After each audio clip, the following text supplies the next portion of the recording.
നമ്മുടെ എഡ്യൂക്കേഷണൽ സിസ്റ്റത്തിൽ പൊതുവെ ഒരു മാർക്ക് ഓറിയൻറ്റഡ് സിസ്റ്റമാണ് നടക്കുന്നത്. മാർക്കിന് മാത്രം പ്രാധാന്യം കൊടുക്കുന്ന ഒരു സിസ്റ്റം ഡെവലപ്ഡ് കൺട്രീസിലില്ല. ഡെവലപ്ഡും ഡെവലപ്പിങ്ങും അണ്ടർ ഡെവലപ്പിങ്ങും ഒക്കെ ആണല്ലോ ഉള്ളത്. എല്ലാ സ്ഥലങ്ങളിലും സ്കിൽ ഓറിയൻറ്റേഷനാണ്, സ്കിൽ ബേസ്ഡ് എഡ്യൂക്കേഷൻ എന്നാണ് അതിന് പറയുക. അതൊരു പക്ഷേ നമ്മുടെ കേരളത്തിൽ ഭാവിയിൽ വന്നേക്കാം. ലോകത്തിലെ ഏറ്റവും ടോപ്പ് സ്കൂൾ സിസ്റ്റം എന്നറിയപ്പെടുന്നത് നമ്മളെപ്പോഴും സൂചിപ്പിക്കാറുള്ളത് പോലെ തന്നെ ഫിൻലാൻഡ് സ്കൂൾ സിസ്റ്റമാണ്. ഫിന്നിഷ് എന്നാണ് അതിന് പറയുക, ഫിന്നിഷ് സ്കൂൾ സിസ്റ്റം. US-ലും UK-ലും ഒക്കെ സിസ്റ്റങ്ങളുണ്ടെങ്കിലും അതിനെല്ലാം മികച്ചു നിൽക്കുന്ന ലോകത്തിലെ ഏറ്റവും വലിയ സ്കൂൾ സിസ്റ്റമായി അറിയപ്പെടുന്നത് ഫിന്നിഷ് സ്കൂൾ സിസ്റ്റമാണ്, ഫിൻലാൻഡ്. ദൈവാനുഗ്രഹത്താൽ ആ രാജ്യത്ത് ഞാൻ പോയിട്ടുണ്ട്, ആ സിസ്റ്റത്തെക്കുറിച്ച് മനസ്സിലാക്കിയിട്ടുണ്ട്. ഫിന്നിഷ് സ്കൂൾ സിസ്റ്റത്തിൻ്റെ ഏറ്റവും വലിയ പ്രത്യേകത there is no എക്സാംസ്, പരീക്ഷയില്ല എന്നതാണ്. നിങ്ങൾക്ക് വേണമെങ്കിൽ സെർച്ച് ചെയ്യാം, 10ാം ക്ലാസ് വരെ പരീക്ഷയെ ഫിൻലാൻഡിലില്ല. അതിൻ്റെ കാരണം കുട്ടികൾ നോളജിലൂടെ പോകുന്നതിന് പകരം, എക്സാമിലൂടെ പോകുന്നതിന് പകരം സ്കില്ലിലൂടെ പോകട്ടെ എന്ന് വിചാരിച്ചിട്ടാണ്. അപ്പോൾ നമ്മൾ വിചാരിക്കും അങ്ങനെയുള്ള സ്കൂൾ സിസ്റ്റത്തിലൊന്നും അതില്ലെങ്കിൽ പിന്നെ കുറച്ച് സുഖമല്ലേ നമുക്ക് അവിടെ ജീവിക്കാനാണ് അല്ലെങ്കിൽ പഠിക്കാനാണ്. അല്ല, ഈ നോളജും സ്കിൽസും തമ്മിലുള്ള വ്യത്യാസം എന്താണ്? അതാദ്യം നമുക്കൊരു ചിന്തയുണ്ടാകണം. ഫോർ എക്സാമ്പിൾ, കേരളത്തിലെ ഒരു സിസ്റ്റപ്രകാരം, ഇപ്പോൾ സിസ്റ്റം മാറി മാറി വരുന്നുണ്ട്. ഈ ഫിൻലാൻഡിൽ കഴിഞ്ഞ ഏകദേശം ഒരു 8-10 മാസം മുമ്പ് നമ്മുടെ മുഖ്യമന്ത്രി സന്ദർശിച്ചിട്ടുണ്ട്. ആ സിസ്റ്റം എങ്ങനെ ഇവിടെ കൊണ്ടുവരാൻ പറ്റുമെന്ന ചർച്ചയ്ക്ക് വേണ്ടിയിട്ട്. പക്ഷെ അത് എന്നോ കേരളത്തിൽ വരേണ്ടതായിരുന്നു. ഇനി അത് വരണമെങ്കിൽ, ഇപ്പോൾ പോയിട്ടേ ഉള്ളൂ. ഇനി നമ്മുടെ സിവിൽ സർവീസുകാർ അത് അംഗീകരിക്കണം. ആരൊക്കെയാണോ നമ്മുടെ സിലബസിൻ്റെ അതോറിറ്റി, അവരത് മനസ്സിലാക്കണം. എന്നിട്ട് ഏകദേശം ഒരു 10-15 വർഷം കഴിഞ്ഞാൽ ചിലപ്പോൾ വരുമായിരിക്കും. അവിടെയൊക്കെ നടക്കുന്നതിൻ്റെ 50 വർഷം കഴിഞ്ഞിട്ട് അല്ലെങ്കിൽ 70 വർഷം കഴിഞ്ഞിട്ടൊക്കെയാണ് നമ്മുടെ നാട്ടിലേക്ക് ഈ കാര്യം വരിക. മോണ്ടിസോറി പോലെ. മരിയ മോണ്ടിസോറി എന്ന് പറയുന്ന ആളാണ് മോണ്ടിസോറി സിസ്റ്റം കണ്ടെത്തിയത്. അവർ മരിച്ചിട്ട് തന്നെ 70-ലേറെ വർഷമായി. ഇപ്പോഴാണ് നമ്മുടെ നാട്ടിലേക്ക് മോണ്ടിസോറി സിസ്റ്റമായിട്ട് വന്നു തുടങ്ങിയത്.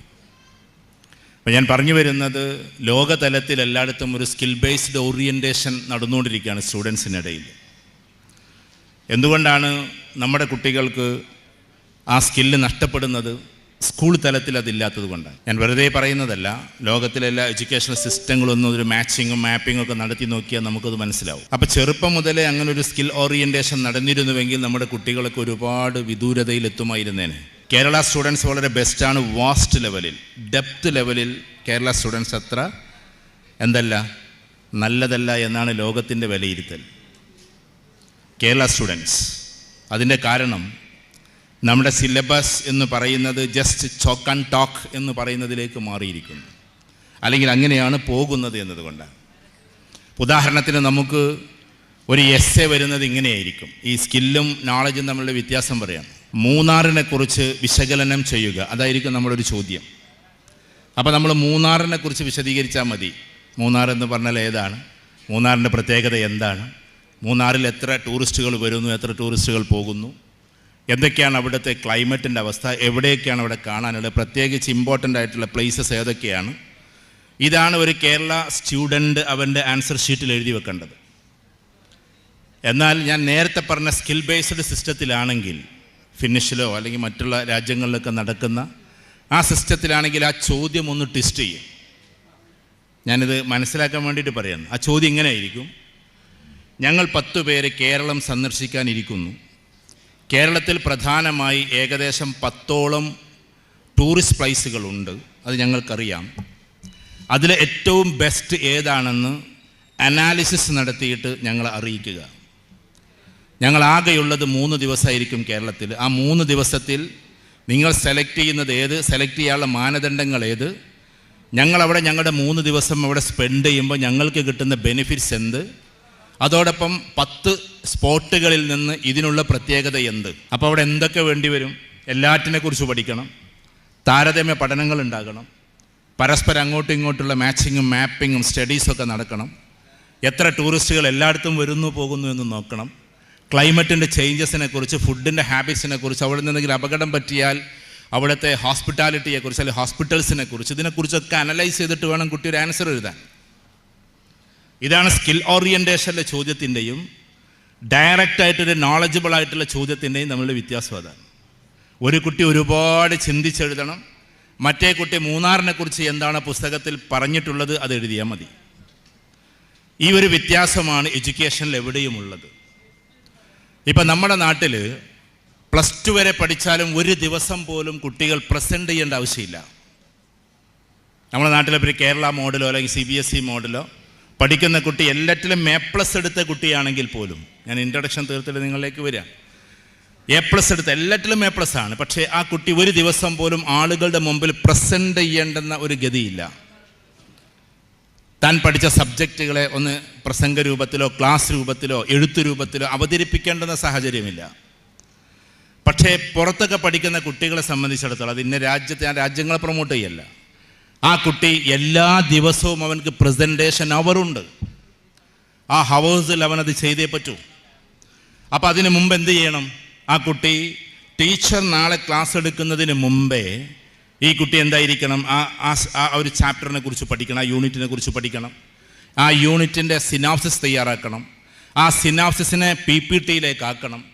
എന്നിട്ട് ടീച്ചേഴ്സ് ക്ലാസ് എടുക്കുന്നതിന് മുമ്പേ ടോസ് ഇട്ടിട്ട് ഏത് ഗ്രൂപ്പിനാണോ കിട്ടുന്നത് ആ ഗ്രൂപ്പ്, 5 ഗ്രൂപ്പ് ക്ലാസ്സിലുണ്ടെങ്കിൽ എല്ലാ ഗ്രൂപ്പും പ്രിപ്പയർ ചെയ്ത് വരണം. ഒരു ദിവസം ഒരു ഗ്രൂപ്പ് പ്രിപ്പയർ ചെയ്യണം, എല്ലാവരും പ്രിപ്പയർ ചെയ്യണം, ഒന്ന് പ്രസൻറ്റ് ചെയ്യണം. ആ പ്രസൻറ്റ് ചെയ്യുന്ന സമയത്ത് ബാക്കി 4 ഗ്രൂപ്പുകൾ ക്രോസ് ക്വസ്റ്റ്യൻസ് ചോദിച്ചുകൊണ്ടേയിരിക്കണം. ആ ക്രോസ് ക്വസ്റ്റ്യൻസിന് ആൻസർ നൽകിക്കൊണ്ടേയിരിക്കണം. അങ്ങനെ കംപ്ലീറ്റ് ഇതെല്ലാം വാച്ച് ചെയ്തുകൊണ്ട് ഒരു ക്ലാസ്സിൽ 2 ടീച്ചേഴ്സ് ഉണ്ടാകും. ആ ടീച്ചേഴ്സ് ഇവരുടെ കംപ്ലീറ്റ് മോണിറ്ററിങ് നടത്തിക്കൊണ്ടിരിക്കും. നോളജിൻ്റെ മോണിറ്ററിങ്, പ്രസൻറ്റേഷൻ്റെ മോണിറ്ററിങ്, തിങ്കിങ് പ്രോസസ്സിൻ്റെ മോണിറ്ററിങ്, അവരുടെ ലാംഗ്വേജിൻ്റെ മോണിറ്ററിങ്, ഇതെല്ലാം കൂടി ചെയ്യുന്നതിൻ്റെ പേരാണ് സ്കിൽ ബേസ്ഡ് ഓറിയൻറ്റേഷൻ. ഞാൻ പറയുന്നത് മനസ്സിലാകണ്ടെന്ന് വിചാരിക്കുന്നു. എഡ്യൂക്കേഷൻ സിസ്റ്റത്തിൻ്റെ വ്യത്യാസം അതാണ്.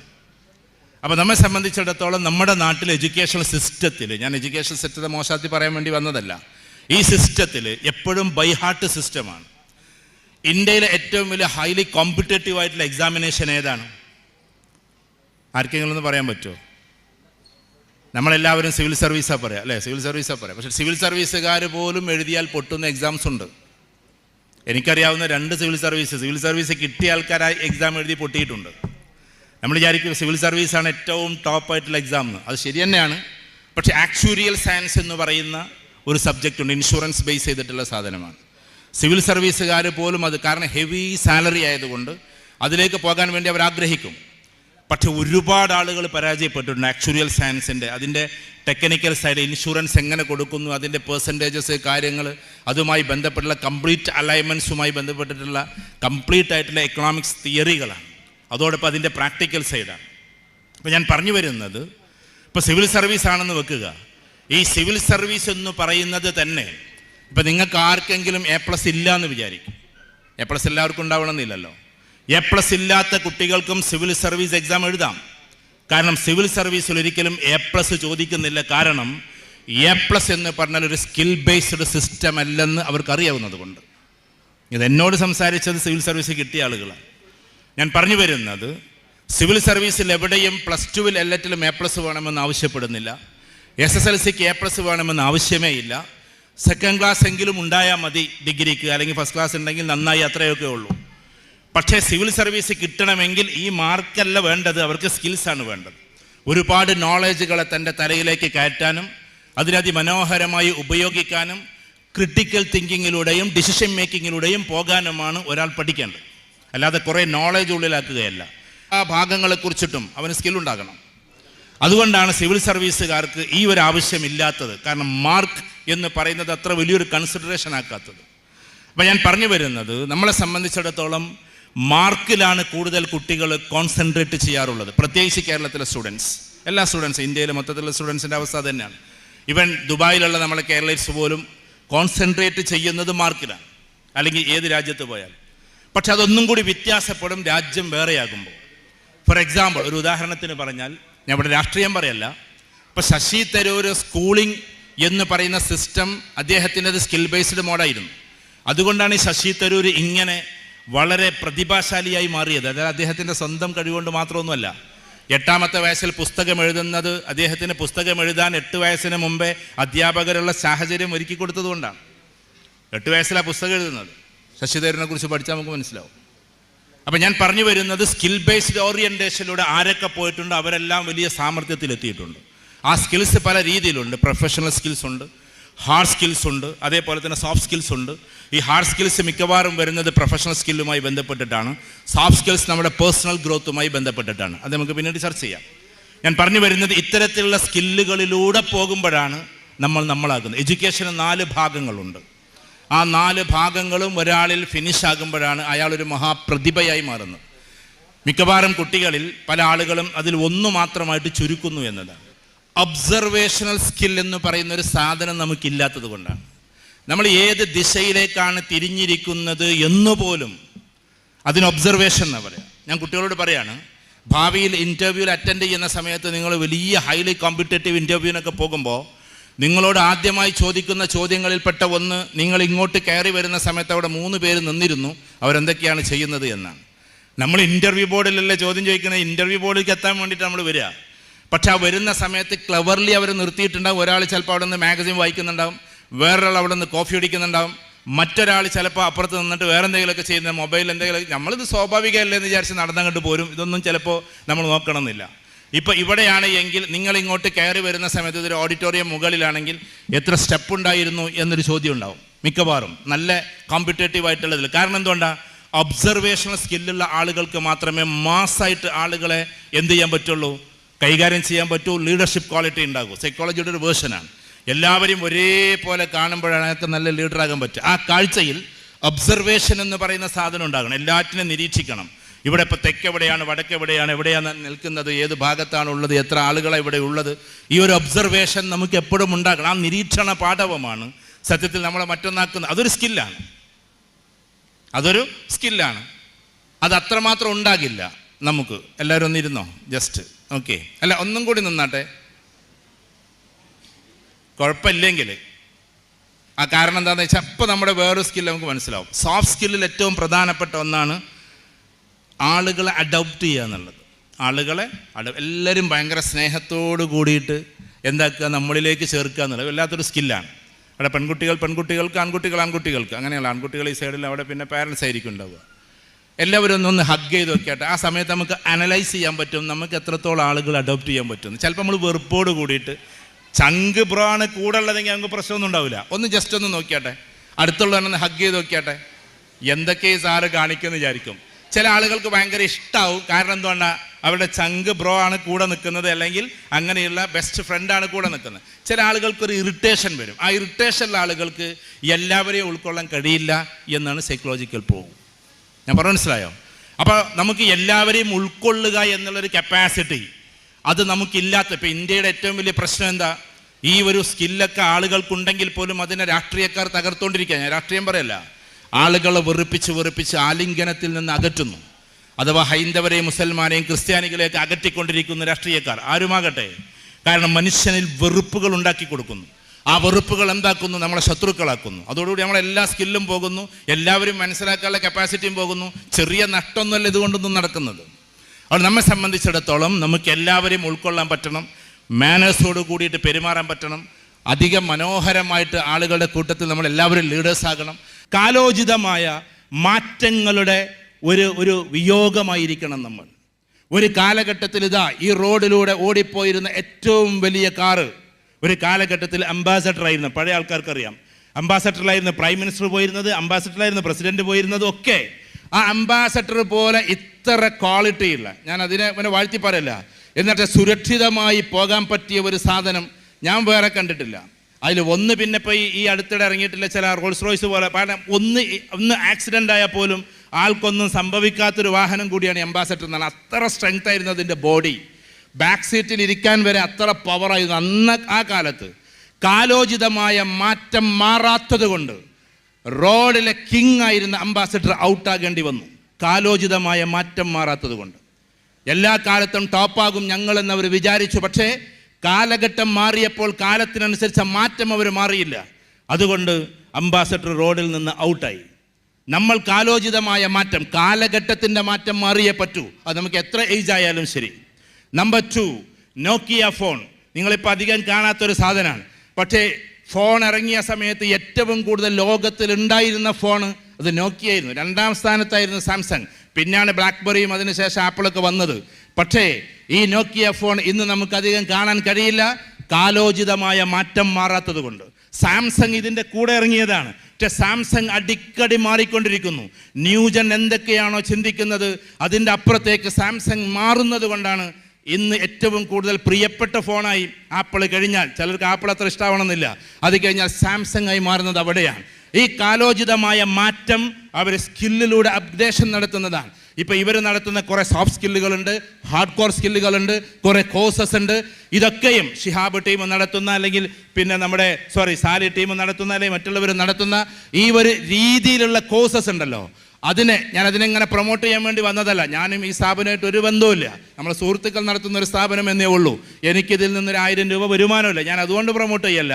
പക്ഷെ കാലഘട്ടത്തെ അളന്ന് തിട്ടപ്പെടുത്തിയിട്ട് ഞാൻ പറയുന്നു, എന്ന് വെച്ചാൽ നമ്മൾ കാലത്തിനനുസരിച്ചിട്ടുള്ള മാറ്റങ്ങൾ മാറി ആ ഓരോ കാര്യങ്ങളും മാറിക്കൊണ്ടേയിരിക്കണം. ഇപ്പോൾ സ്കില്ലിൻ്റെ ഭാഗമായിട്ട് ലോകത്തിൽ ഹാർഡ്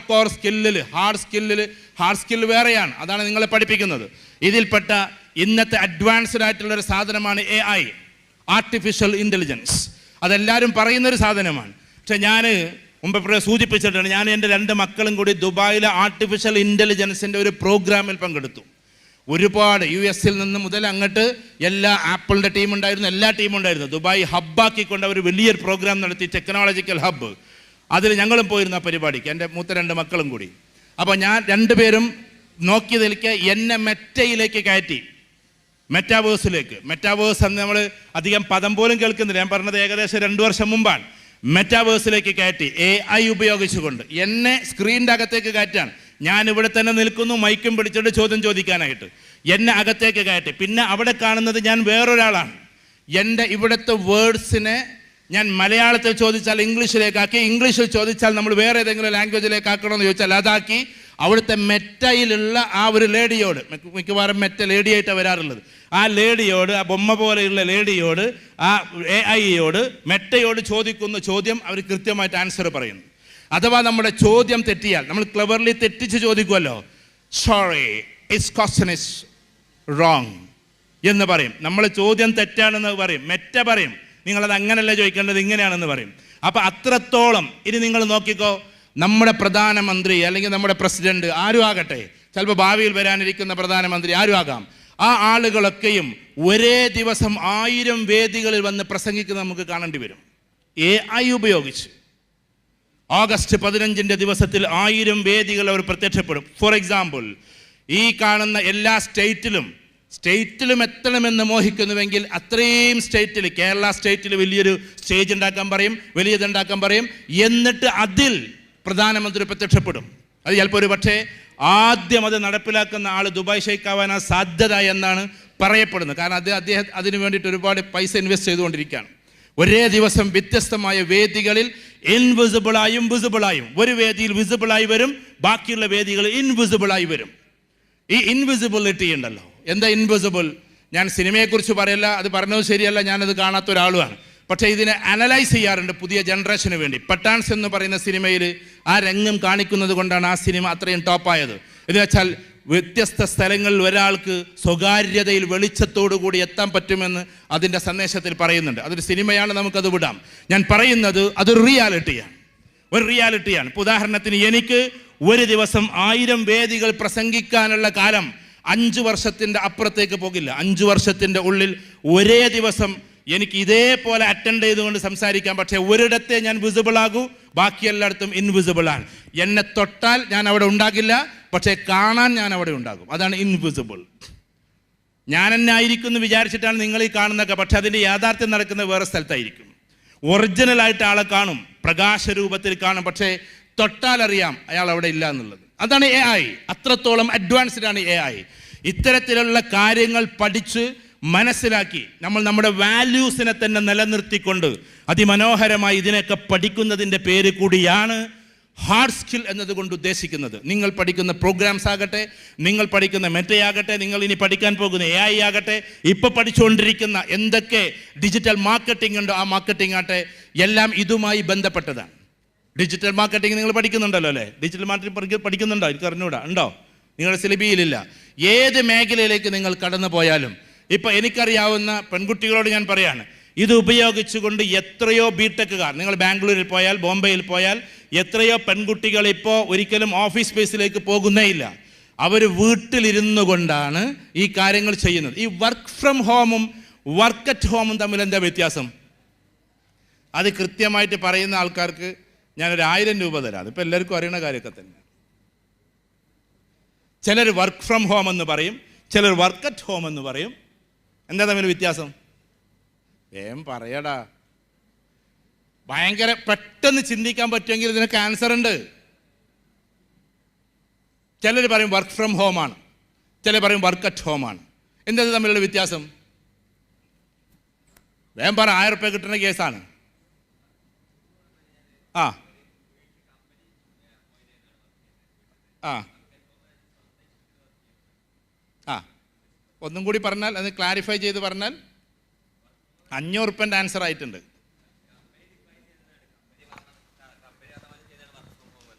ആ ഓക്കെ, അതൊരു ഭാഗമാണ്. അത് ഗ്രാമാറ്റിക്കലി എന്തായിരിക്കും അത് വരിക? ഗ്രാമാറ്റിക്കലി എന്തുകൊണ്ട് അങ്ങനെ വന്നത്? മോസ്റ്റ്ലി എല്ലാവരും അങ്ങനെയാണ് ചിന്തിക്കാറ്. പിന്നെ കമ്പനീസ് ഈ കോവിഡിന്റെ ടൈമിൽ എല്ലാവരും വർക്ക് ഫ്രം ഹോം പറഞ്ഞിട്ട് മാൻഡറ്ററി ആക്കിയപ്പോൾ വന്ന ഒരു സിറ്റുവേഷൻ. ആരുടെ ചുരുക്കി പറഞ്ഞാൽ ഇങ്ങനെ, അതാണ് 500 രൂപക്കായി എന്ന് പറഞ്ഞത്. ഓക്കെ, ഒന്ന് എല്ലാവരും ഒന്ന് കൈയടിച്ച് കൊടുത്താട്ടെ. അവൻ പറഞ്ഞ ഭയങ്കര ക്ലാരിറ്റി ഉള്ള ആൻസറാണ്. 500 രൂപ തരാട്ടോ. ഇവിടെ വാ, ഇപ്പോൾ തന്നെ വന്നേക്കും, അതാ നല്ലത്. മറ്റേ വെറുതെ അത് മിസ്സാക്കണ്ട. എന്നാ ഇത് കൈയടിച്ച് കൊടുക്കുക കറക്റ്റായിട്ട്. Okay, thanks. അപ്പോൾ പറഞ്ഞു വരുന്നത് വർക്ക് ഫ്രം ഹോം, അവൻ പറഞ്ഞ വളരെ കറക്റ്റാണ്. പക്ഷെ അതിൻ്റെ പൂർത്തീകരണത്തിലേക്ക് എത്തിയില്ല. അതിൻ്റെ ഗ്രാമാറ്റിക്കൽ സെൻസ് അനുസരിച്ച് കമ്പനിക്ക് വേണ്ടി പറയുന്ന ടേമാണ് വർക്ക് ഫ്രം ഹോം. എന്നാൽ വർക്ക് ചെയ്യുന്ന ആളുകൾ അവരവരെ കുറിച്ച് പറയുന്ന പേരാണ് വർക്ക് അറ്റ് ഹോം. വളരെ മനസ്സിലായോ? വളരെ സിമ്പിളായിട്ട് പറഞ്ഞാൽ, അതായത് കമ്പനിയെ സംബന്ധിച്ചിടത്തോളം അവർക്ക് വർക്ക് ചെയ്യുന്ന അവരവിടെയാണ്. അവിടെ കമ്പനിയെ സെൻട്രലാക്കിക്കൊണ്ട് അത് ചിന്തിക്കുന്നു. കമ്പനി വർക്ക് ഫ്രം ഹോം എന്നേ പറയൂ. നമ്മളെക്കുറിച്ച് പറയുന്നത് വർക്ക് അറ്റ് ഹോമാണ്. മനസ്സിലായോ? അവൻ പറഞ്ഞത് കറക്റ്റാണ്. അഥവാ നമ്മൾ സ്വന്തമായിട്ട് നമ്മൾ ചെയ്യുന്ന സമയത്തും വർക്ക് അറ്റ് ഹോമും കമ്പനിക്ക് വർക്ക് ഫ്രം ഹോമും തന്നെയാണ്. പക്ഷെ അതിൻ്റെ രീതി അങ്ങനെയാണ്. അഥവാ നമ്മളൊരു കമ്പനി നമ്മളോട് ആവശ്യപ്പെട്ടിട്ട് വീട്ടിലിരുന്നിട്ട് നമ്മൾ ചെയ്യുകയാണെങ്കിൽ കമ്പനിയെ സംബന്ധിച്ചിടത്തോളം അത് വർക്ക് ഫ്രം ഹോമാണ്. നമ്മളെ സംബന്ധിച്ചിടത്തോളം അതെന്താണ്? വർക്ക് അറ്റ് ഹോമാണ്. ഈ ഒരു രീതിയിൽ പെട്ടെന്ന് അനലിറ്റിക്കലി, അവനിപ്പോൾ അത് ആദ്യം ഇങ്ങനെ റെഫർ ചെയ്തിട്ട് ജേർണലിസ്റ്റ് പഠിച്ചതാണോ മോനെ? ഏതെങ്കിലും ജേർണലിസ്റ്റ് കണ്ടിട്ടല്ലേ അവിടെ ഇരുന്ന് വെറുതെ ചിന്തിച്ചതല്ലേ നീ? That is critical thinking. ഒന്ന് കൈയടിച്ച് കൊടുത്താട്ടെ. അതിനെയാണ് ക്രിട്ടിക്കൽ തിങ്കിങ് എന്ന് പറയുന്ന ഒരു സ്കില്ലിലേക്ക് വരുന്നത്. നമ്മൾ എന്തുകൊണ്ട് അതിന് ആൻസർ പറയാതിരുന്നേ?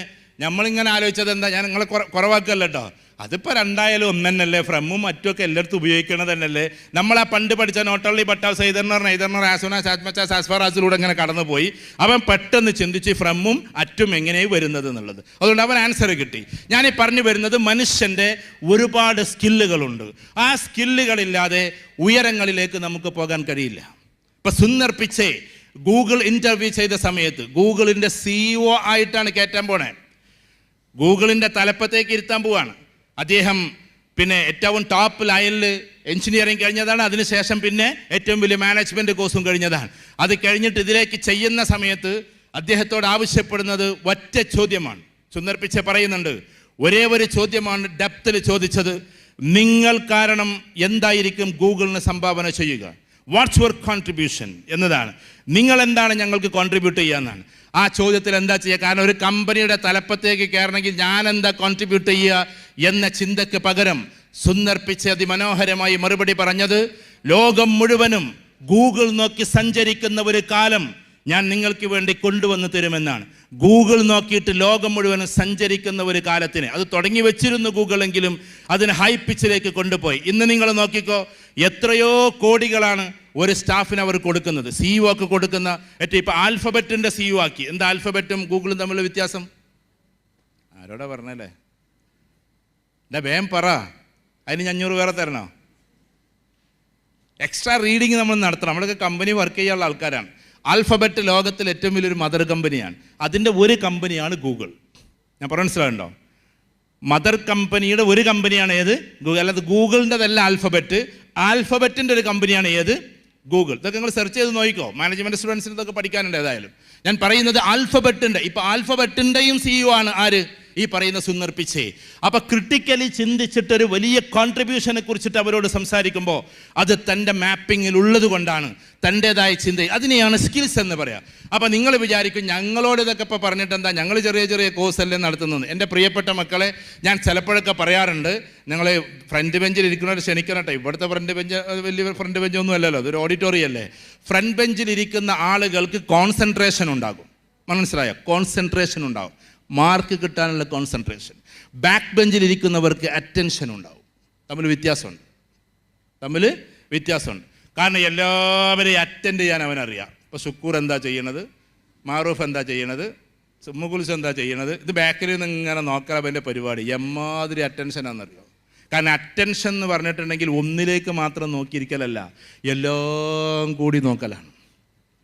ഫ്രണ്ട് ബെഞ്ചിൽ ഇരിക്കുന്ന ആൾ ആകെ, അവരെ മോശമാക്കല്ല, അവർ നല്ല കുട്ടികളാണ്, അവർ A+ എടുക്കട്ടെ. അവരാകെ കാണുന്ന നൗഷാദ് സാറെ മുഖം, പിന്നെ നോട്ട് ബുക്ക്, നൗഷാദ് സാറെ മുഖം, നോട്ട് ബുക്ക്. മനസ്സിലായോ? അങ്ങനെ ആയിരിക്കും അവരുടെ പോക്കുണ്ട്. അപ്പോൾ കോൺസെൻട്രേഷനും അറ്റൻഷനും തമ്മിൽ വലിയ വ്യത്യാസമുണ്ട്.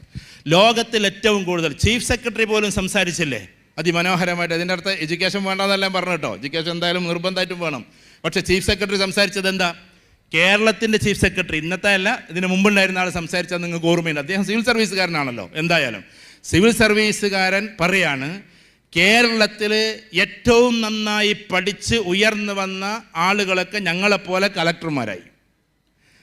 അതിന് താഴെയുള്ള ആളുകളൊക്കെയും എന്തായി? പൊളിറ്റീഷ്യൻസായി. അതിലും താഴെയുള്ള ആളുകളൊക്കെയും ബിസിനസ്മാന്മാരുമായി. ബിസിനസ് എന്ന് പറഞ്ഞാൽ കേവലം 50 ലക്ഷം 60 ലക്ഷം കൊണ്ട് കളിക്കുന്നവരെ പറ്റിയല്ലേ ഈ പറയുന്നത്. എന്നിട്ട് പറയാണ്, ഇപ്പം ബിസിനസ്സുകാർ രാഷ്ട്രീയക്കാരെന്താക്കുന്നു? ഭരിച്ചുകൊണ്ടിരിക്കുന്നു. രാഷ്ട്രീയക്കാർ ഞങ്ങളെ ഭരിച്ചുകൊണ്ടിരിക്കുന്നു. നിങ്ങൾക്ക് മനസ്സിലായോ ഞാൻ പറഞ്ഞു? സ്കില്ലപാരമാണ്. ഈ അടുത്തിടെ മോദി സർക്കാർ കുറച്ച് മുമ്പേ സിവിൽ സർവീസിൻ്റെ പാറ്റേൺ മാറ്റി, സർക്കാരല്ല അതിൻ്റെ അതോറിറ്റി മാറ്റി. ആ മാറ്റുന്ന സമയത്ത് ഏറ്റവും പ്രധാനപ്പെട്ട ഒന്ന് ആഡ് ചെയ്തത് ഏതാണെന്നറിയോ? സിവിൽ സർവീസിൽ ഇൻട്രാപേഴ്സണൽ സ്കിൽസ്. എന്താ ഇൻട്രാപേഴ്സണൽ സ്കിൽസ്? ഇൻ്റർപേഴ്സണൽ സ്കില്ലുണ്ട്, ഇൻട്രാപേഴ്സണൽ സ്കില്ലുണ്ട്. എന്ന് വെച്ചിട്ടുണ്ടെങ്കിൽ മറ്റുള്ളവരോട് അതിമനോഹരമായിട്ട് പെരുമാറാനും നമുക്ക് നമ്മളെക്കുറിച്ച് അനലൈസ് ചെയ്യാനുള്ള വേറെ കഴിവ്. ഇത് രണ്ടും രണ്ട്. ഒന്ന് ഇൻട്രാപേഴ്സണലാണ്, മറ്റൊന്ന് ഇൻ്റർപേഴ്സണലാണ്. ഇത് രണ്ടും രണ്ടാണ്. ഇത് ഇൻ്റർപേഴ്സണലാണ്. ഇൻ്റർ അവിടെ നിൽക്കും, ഇൻട്രയല്ല ഇൻ്റർ. ഇൻ്ററിൽ നിൽക്കുന്ന സാധനം ഇൻ്റർപേഴ്സണൽ സ്കിൽ എന്ന് പറഞ്ഞാൽ പരസ്പരം അങ്ങോട്ടും ഇങ്ങോട്ടുമുള്ള ഭയങ്കരമായ രസകരമായ ഒരു ഇമോഷണൽ എന്താ പറയുക, ഒരു ബ്രിഡ്ജിങ്. ആ ഒരു സാധനത്തിനാണ് ഇൻ്റർപേഴ്സണൽ എന്ന് പറയാം. പണ്ടൊക്കെ കലക്ടർമാർ എന്ന് പറയുന്ന ആളുകൾ ഒറ്റയ്ക്കിരുന്ന് പഠിച്ചതി മനോഹരമായി ഉയർന്ന് പോയാൽ അവർക്ക് എന്തുണ്ടാകുമായിരുന്നു? മാർക്ക് കിട്ടി കലക്ടറാകാമായിരുന്നു. പക്ഷേ ഇന്നത്തെ കലക്ടർമാർ അങ്ങനെ കഴിയില്ല. ലൈക്ക് പൊളിറ്റീഷ്യൻസ് എന്നാ പറയുന്നത്. രാഷ്ട്രീയം ഏതുമാകട്ടെ, രാഷ്ട്രീയക്കാരെ പോലെ ആളുകളോട് നല്ല ബന്ധമുള്ളവരാകണം ഇനിയുള്ള കലക്ടർമാരെന്നാണ് അതിലെ പ്രധാനപ്പെട്ട തീരുമാനം. ഇൻ്റർപേഴ്സണൽ സ്കിൽസ് വർദ്ധിപ്പിക്കണം എന്നതാണ്. എന്ന് വെച്ചാൽ ആളുകളുള്ള റാപ്പോ, നമ്മൾ ഫ്രണ്ട്സ് റാപ്പോ എന്ന് പറഞ്ഞിട്ടുണ്ടെങ്കിൽ ഫ്രണ്ട്സ് എന്ന് പറയുന്ന ഫ്രണ്ട്സ് മേക്കിംഗ് കപ്പാസിറ്റി, അതൊരു വലിയ കപ്പാസിറ്റിയാണ്. അപ്പോൾ ഏറ്റവും ചുരുക്കത്തിൽ പറഞ്ഞാൽ ഈ സ്കിൽസുകൾ എത്ര നമുക്ക് വർദ്ധിപ്പിക്കാൻ പറ്റുമോ അതിനനുസരിച്ചിട്ടാണ് നമ്മുടെ എല്ലാം ഉണ്ടാവുക. അതിൽ പ്രധാനപ്പെട്ട ചില സ്കിൽസ് പറയാം, വളരെ ശ്രദ്ധിച്ച് കേൾക്കണം. പ്രധാനപ്പെട്ട സ്കിൽസ് ഒന്ന് റഫറൻസ് സ്കിൽസാണ്. എന്താ റഫറൻസ് സ്കിൽസ് എന്ന് പറഞ്ഞാൽ? വ്യത്യസ്തമായ ബുക്സ് റീഡ് ചെയ്യാനുള്ള കപ്പാസിറ്റി, അതിൽ നിന്നുള്ള പോയിന്റ്സുകൾ ഭയങ്കരമായിട്ട് കളക്ട് ചെയ്യാനുള്ള കപ്പാസിറ്റി, ആ പറയുന്ന സാധനം വ്യത്യസ്തമായ നോളേജുകളെ വ്യത്യസ്തമായ ഭാഗത്തു നിന്ന് അനലൈസ് ചെയ്തിട്ട് അടർത്തിയെടുക്കാനുള്ള കപ്പാസിറ്റി, നിരന്തരമായി വായിച്ചും പഠിച്ചും നെറ്റ് ഉപയോഗിച്ച് കേട്ടും ഇതേപോലെ തന്നെ ഈ ലൈബ്രറിയിൽ കയറിയിട്ടും ആ നോളേജിനെ സീക്ക് ചെയ്യാനുള്ള കപ്പാസിറ്റിയുടെ പേരാണ് റഫറൻസ് സ്കിൽസ് എന്ന് പറയുന്നത്. ഇതൊരു കുട്ടിക്ക് ഉണ്ടാക്കേണ്ടതാണ്. നമ്മൾ എന്ത് ചെയ്യും? ആളുകളുടെ പ്രഭാഷണം കേട്ടിരിക്കും. നിങ്ങൾ എന്നെ ഈ വിളിച്ചില്ലെങ്കിലും കുഴപ്പമൊന്നുമില്ല. ഈ പ്രഭാഷകരായ ആൾക്കാരൊക്കെ ഈ വായിച്ചിട്ടുള്ള അറിവ് അങ്ങോട്ട് പറഞ്ഞതല്ല, അത് ആകാശത്തു നിന്ന് വന്ന അറിവൊന്നുമല്ല. അവർ കുറേ ബുക്സ് വായിക്കുന്നു, നിങ്ങൾ വായിക്കാത്തത് കൊണ്ട് അവരുടെ മുമ്പിൽ ഇരുന്ന് കൊടുക്കുന്നു. ഇതല്ലേ തമ്മിൽ വ്യത്യാസം? ആണോ അല്ലേ?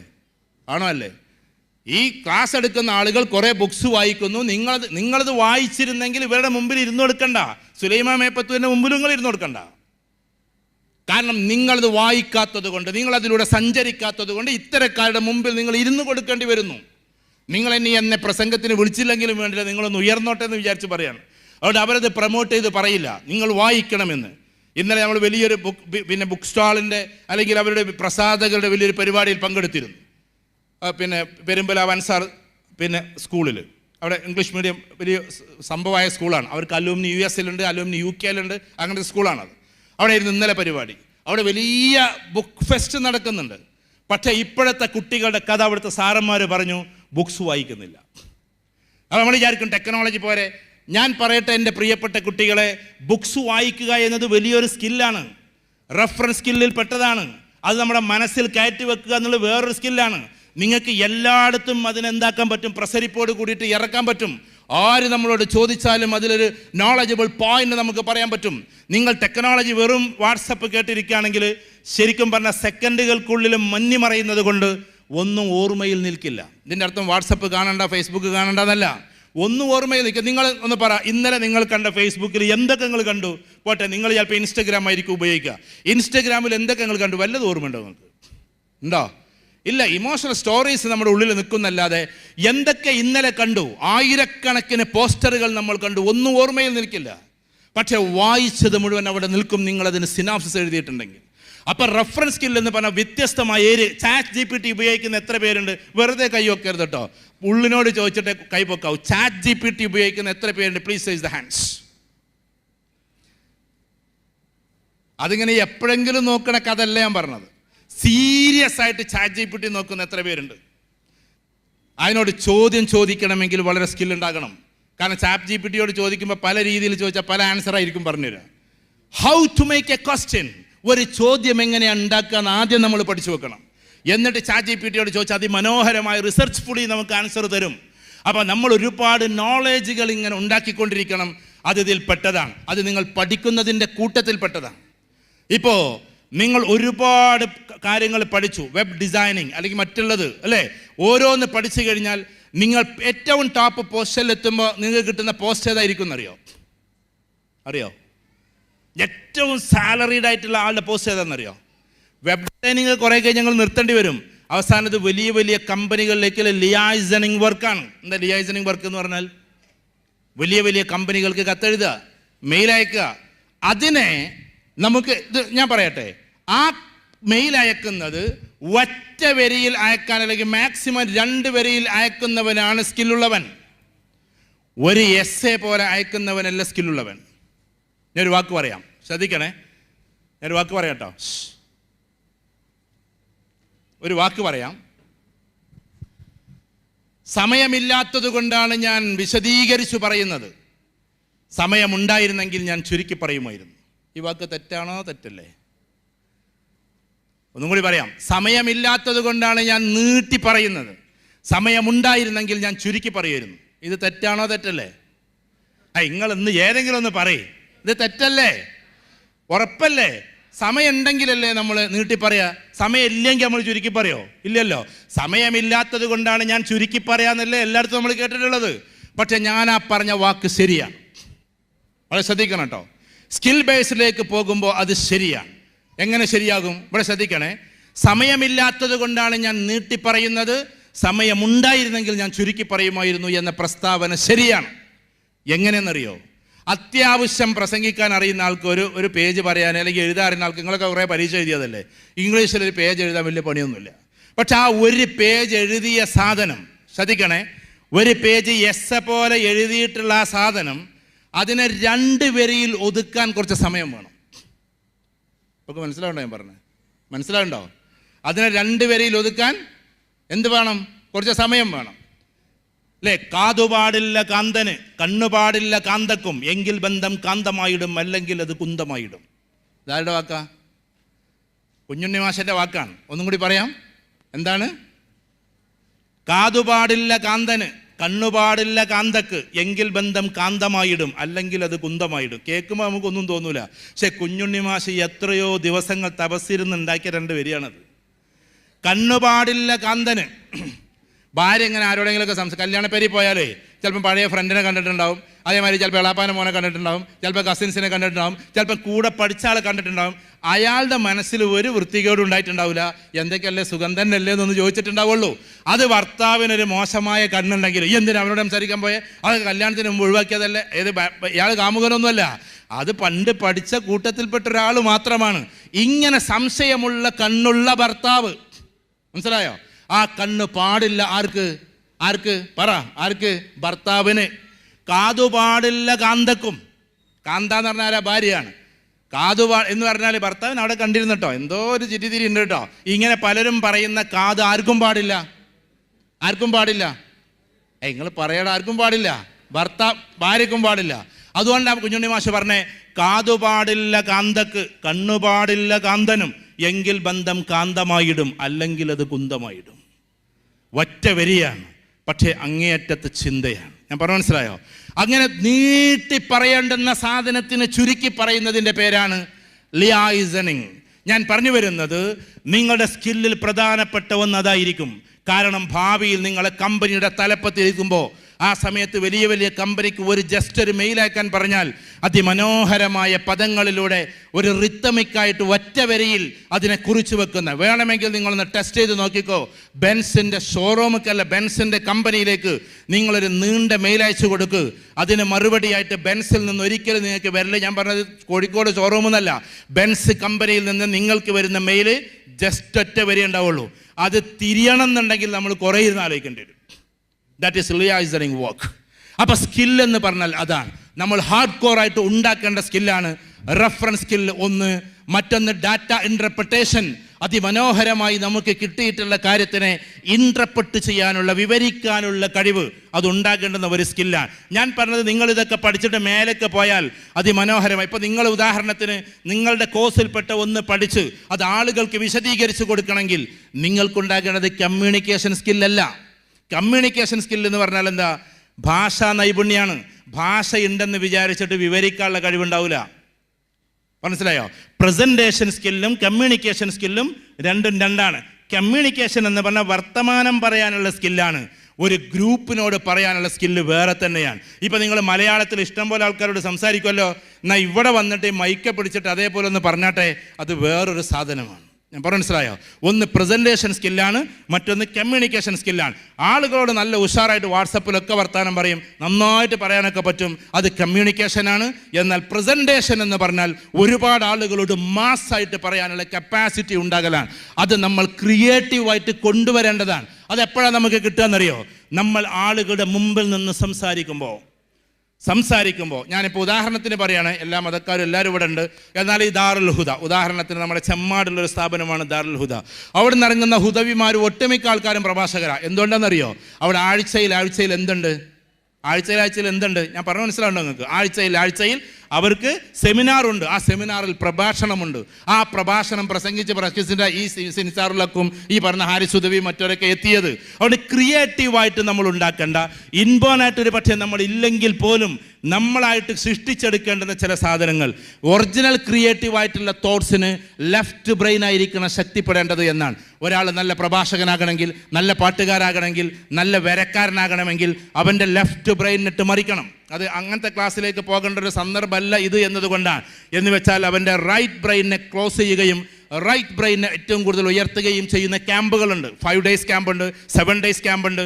അതിൽ നിങ്ങളെ വേറെ ലെവലിലൊന്നും ചിന്തിപ്പിക്കില്ല. ചിന്തിപ്പിക്കുന്നതൊക്കെ ഈ ലെഫ്റ്റ് ബ്രെയിൻ വെച്ചിട്ടായിരിക്കും. അതിനുള്ള സൈക്കോളജിക്കൽ മൊഡ്യൂൾസ് ഉണ്ട്. ഫോർ എക്സാമ്പിൾ, ഒരാൾക്ക് പെട്ടെന്നൊരു ക്രിയാത്മകമായി എന്തെങ്കിലും ചെയ്യണമെങ്കിൽ അതിലേക്ക് കൊണ്ടുപോകുന്ന സ്കിൽസാണ്. ഡാറ്റ ഇൻ്റർപ്രിട്ടേഷൻ കഴിഞ്ഞാൽ അനലിറ്റിക്കൽ റീസണിങ് ആണ്. എന്തു പറ്റി? മടുക്കുന്നുണ്ടോ? എൻ്റെ ടോപ്പിക്ക് ഇതാണ്. മാറ്റണോ? കഥ പറഞ്ഞിരിക്കണോ? ഞങ്ങൾക്ക് തിരിയില്ല തോന്നുന്നുണ്ടോ? മക്കളെ, നിങ്ങൾക്കിത് വേണ്ടതാണ്. ഞങ്ങൾക്കൊരു ഉദാഹരണം പറഞ്ഞുതരാം. എൻ്റെ ഒരു സുഹൃത്തുണ്ട്, ജാഫർ. എൻ്റെ കൂടെ ഡിഗ്രിക്ക് പഠിച്ചതാണ്. ഫസ്റ്റ് ഇയറിന്, കുട്ടികൾ ശരിക്കും ശ്രദ്ധിച്ച് കേൾക്കണേ, ഫസ്റ്റ് ഇയറിന് അവൻ ജാഫർ പറമ്പിൽ, ഞാനിത് വീഡിയോയിലൂടെ ആളെ പേര് പറഞ്ഞു. ഫസ്റ്റ് ഇയറിന് ഞങ്ങൾ ഒന്നിച്ച് കോളേജിലേക്ക് പോവാണ്. അതിലടക്ക് അവൻ്റെ ജ്യേഷ്ഠൻ ഒരു വിസ കൊടുത്തയച്ച്. ജ്യേഷ്ഠൻ പറഞ്ഞത് എന്തായാലും അവൻ ഇങ്ങോട്ട് കയറിക്കോട്ടെ, ഇനി പഠിച്ചിട്ട്. അന്നത്തെ കാലത്ത് ആളുകളുടെ വിശ്വാസം പഠിച്ചിട്ട് വലിയ കാര്യമൊന്നുമില്ല എന്നുള്ളതാണ് ഗൾഫുകാരുടെ ഒരു വിശ്വാസം. ഞാൻ അദ്ദേഹത്തെ കുറ്റപ്പെടുത്തല്ല. അങ്ങനെ ഇവൻ അങ്ങോട്ട് കൊണ്ടുപോയി. ചുരുക്കി പറയാം, കൊണ്ടുപോയിട്ടൊരു സാധാരണ ഷോപ്പിൽ നിർത്തി, ഒരു ചായക്കടയിൽ നിർത്തി. ഇവർ വാങ്ങിയിട്ടുള്ള ചായക്കടയിൽ. അതിലടക്ക് ഇവൻ്റെ വാപ്പ മരിച്ചു. അങ്ങനെ അവൻ തിരിച്ചു വന്നു. ഒരുപാട് പ്രയാസങ്ങളായി. അങ്ങനെ പിന്നെ അവൻ രണ്ടാമതും കോളേജിൽ പോക്ക് തുടങ്ങി. അപ്പോൾ എനിക്കൊരു കോളേജിലൊരു വിദ്യാർത്ഥി കൂടെ ഇല്ലാത്തതുകൊണ്ടാണ്. മേൽപ്പത്തൂരിൽ നിന്ന് പോകണമെങ്കിൽ ഒരാൾ കൂടെ വേണമല്ലോ. അന്നൊക്കെ വലിയ കുട്ടികളൊക്കെ കോളേജിൽ പോകുമ്പോൾ കളിയാക്കുന്ന ആൾക്കാരുടെ ഒരു കാലം കൂടിയാണ്. നിങ്ങൾക്ക് പറഞ്ഞാൽ മനസ്സിലാവില്ല.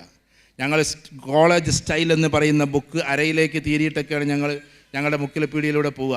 അന്നത്തെ കുറച്ച് ആൾക്കാർ, പാവങ്ങളാണ് അവരൊക്കെ, അവരിരുന്നിട്ട് ഇങ്ങനെ കളിയാക്കും, ഇതെന്താ പോത്തുപോലായിട്ടും കോളേജിൽ പോകണമെന്ന്. അങ്ങനെ ഞങ്ങളിങ്ങനെ കോളേജ് സ്റ്റൈൽ ആകത്ര പോകുന്ന ചെറിയ നോട്ട്ബുക്കാണ്, അത് അരയിലേക്ക് തീരിയിട്ട് ഞങ്ങൾ പോവുക. കാരണം പീഡികത്തിണ്ണയുടെ ഇരിക്കുന്ന ആളുകൾ പോലും കോളേജിലേക്ക് പോകുന്നതിനെ കളിയാക്കുന്ന ഒരു കാലം, അത്ര വിദൂരമൊന്നുമല്ലത്.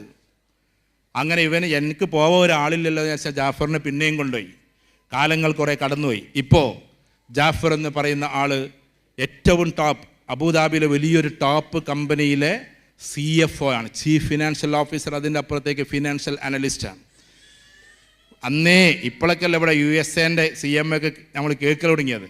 അന്നേ USA CMA കഴിഞ്ഞിട്ട് അവൻ കമ്പനിയുടെ തലപ്പത്തേക്ക് കയറിയതാണ്. ഞാൻ പറയുന്നത് കുട്ടികൾ മനസ്സിലാക്കണേ, ശരീരം കൊണ്ട് ചെയ്യുന്ന ജോലി, പ്രധാനപ്പെട്ടൊരു പോയിൻ്റാണ് പറഞ്ഞത്. ശരീരം കൊണ്ട് ചെയ്യുന്ന ജോലിക്കല്ല നമ്മൾ പ്രാധാന്യം കൊടുക്കേണ്ടത്, ബുദ്ധി കൊണ്ട് ചെയ്യുന്ന ജോലിക്കാണ്. നമ്മൾ വെറും പഠിത്തമാണ് പഠിച്ചതെങ്കിൽ ശരീരം കൊണ്ട് ജോലി ചെയ്യേണ്ടി വരും. നിങ്ങൾ സ്കില്ലിലൂടെ വളർന്നാൽ ചെയ്യുന്ന ജോലി ബുദ്ധി കൊണ്ടായിരിക്കും. ഫോർ എക്സാമ്പിൾ, ഇതൊരു വലിയ വീടാണെന്ന് വെക്ക്, ഏകദേശം ഒരു 10 കോടിയൊക്കെ വരുന്ന, അങ്ങനത്തെ ഇതൊക്കെ ഉണ്ടല്ലോ ഇപ്പോൾ വീടുകളൊക്കെ. 10 കോടി വരുന്ന ഒരു വീടിന് ഒരു ആർക്കിടെക്റ്റ് ഉണ്ടാവും. അത് ടോണിയാണെന്ന് വിചാരിക്കുക, അല്ലെങ്കിൽ ശങ്കർ എന്ന് വിചാരിക്കുക, അല്ലെങ്കിൽ RK രമേശാന്ന് വിചാരിക്കുക. കേരളത്തിൽ ഏറ്റവും ടോപ്പ് റേഞ്ചിൽ നിൽക്കുന്ന 3 ആർക്കിടെക്റ്റുമാരാണ്. അവർ വാങ്ങിക്കുന്നത് 10 കോടി രൂപക്ക് 1 കോടി രൂപയാണ്. എന്ത് അവർക്ക് കൊടുക്കണം? ശ്രദ്ധിക്കണേ, ആ വീട് പടുക്കാൻ വന്ന ഒരാളുണ്ടാവും, തേക്കാൻ വന്ന ആളുണ്ടാവും, പെയിൻറ്റിങ്ങിന് വന്ന ആളുണ്ടാവും. അവർക്ക് ഡെയിലി കൂലി 1000 because it is physical job. ശരിക്കും മനസ്സിലാക്കണം, ഇറ്റ് ഈസ് ഫിസിക്കൽ ജോബ്, ശരീരം കൊണ്ട് ചെയ്യുന്ന ജോലിയാണ്. അതിൽ ബുദ്ധി ഉണ്ടെങ്കിലും 20% ബുദ്ധിയുള്ളൂ, ബാക്കിയൊക്കെ ശരീരം കൊണ്ട് ചെയ്യേണ്ടതാണ്. പക്ഷേ ടോണി വരുന്നത് ആകെ 3 തവണയായിരിക്കും, മാക്സിമം 4 തവണ. അതിൻ്റെ പിന്നിൽ ഒരുപാട് വർക്കുകൾ നടന്നിട്ടുണ്ട്, അതൊക്കെ വർക്കേഴ്സിനെ കൊണ്ട് ചെയ്യുക. ആരെ കൊണ്ട്? ചെറിയ ചെറിയ ആർക്കിടെക്റ്റുമാരെ കൊണ്ട്. എന്നിട്ട് ഇതിൻ്റെ കംപ്ലീറ്റ് കാര്യങ്ങൾ അദ്ദേഹം വന്നിട്ട് 2 ഡയലോഗും നടത്തിയിട്ടാണ് പോവും. ഒരു വരത്തിന് എത്ര ആയി എന്നറിയോ? ആകെ എത്ര വന്നത്? 4 പ്രാവശ്യം. ഒരു വരവിന് 25 ലക്ഷം രൂപയാണ്. ഒന്ന് ഇൻ്റലക്ച്വൽ വർക്കാണ്, മറ്റൊന്ന് ഫിസിക്കൽ വർക്കാണ്. ദയവ് ചെയ്ത് നിങ്ങൾ ഫിസിക്കൽ ജോബിന് ലക്ഷ്യം വെക്കല്ലേ. ഞാൻ പറഞ്ഞത് മോശമായ കാര്യമൊന്നുമല്ല ഫിസിക്കൽ ജോബ്, പക്ഷേ നമ്മൾ സ്കില്ല് കൂട്ടിയിട്ട് ഇൻ്റലക്ച്വൽ ജോബിലേക്ക് കയറണം. നിങ്ങൾ ഏതൊക്കെ കോഴ്സാണ് പഠിക്കുന്നത്? വെബ് ഡിസൈനിങ്, ഗ്രാഫിക് ഡിസൈൻ, പിന്നെ ഗെയിമിംഗ് ഉണ്ടോ? Digital marketing. ഡിജിറ്റൽ മാർക്കറ്റിംഗ് ഞാൻ നേരത്തെ ചോദിച്ച സാധനം. ചേട്ടാ, ഇതൊക്കെ അപാര ബുദ്ധി വെച്ച് ചെയ്യേണ്ട സാധനങ്ങളാണ്. ഇവരുണ്ടല്ലോ, ഇവരിങ്ങനെ വന്നിട്ട് കോട്ടും സൂട്ടൊക്കെ ഇട്ടിട്ട് നിങ്ങൾക്കൊരു കോഴ്സൊക്കെ ഇതാക്കി നിങ്ങൾ വിചാരിക്കുന്നൊരു കാര്യം, ഞാൻ മനസ്സിലാക്കുന്നൊരു കാര്യം, നിങ്ങളെപ്പോലെ ചിന്തിക്കാൻ എനിക്കും പറ്റുമല്ലോ.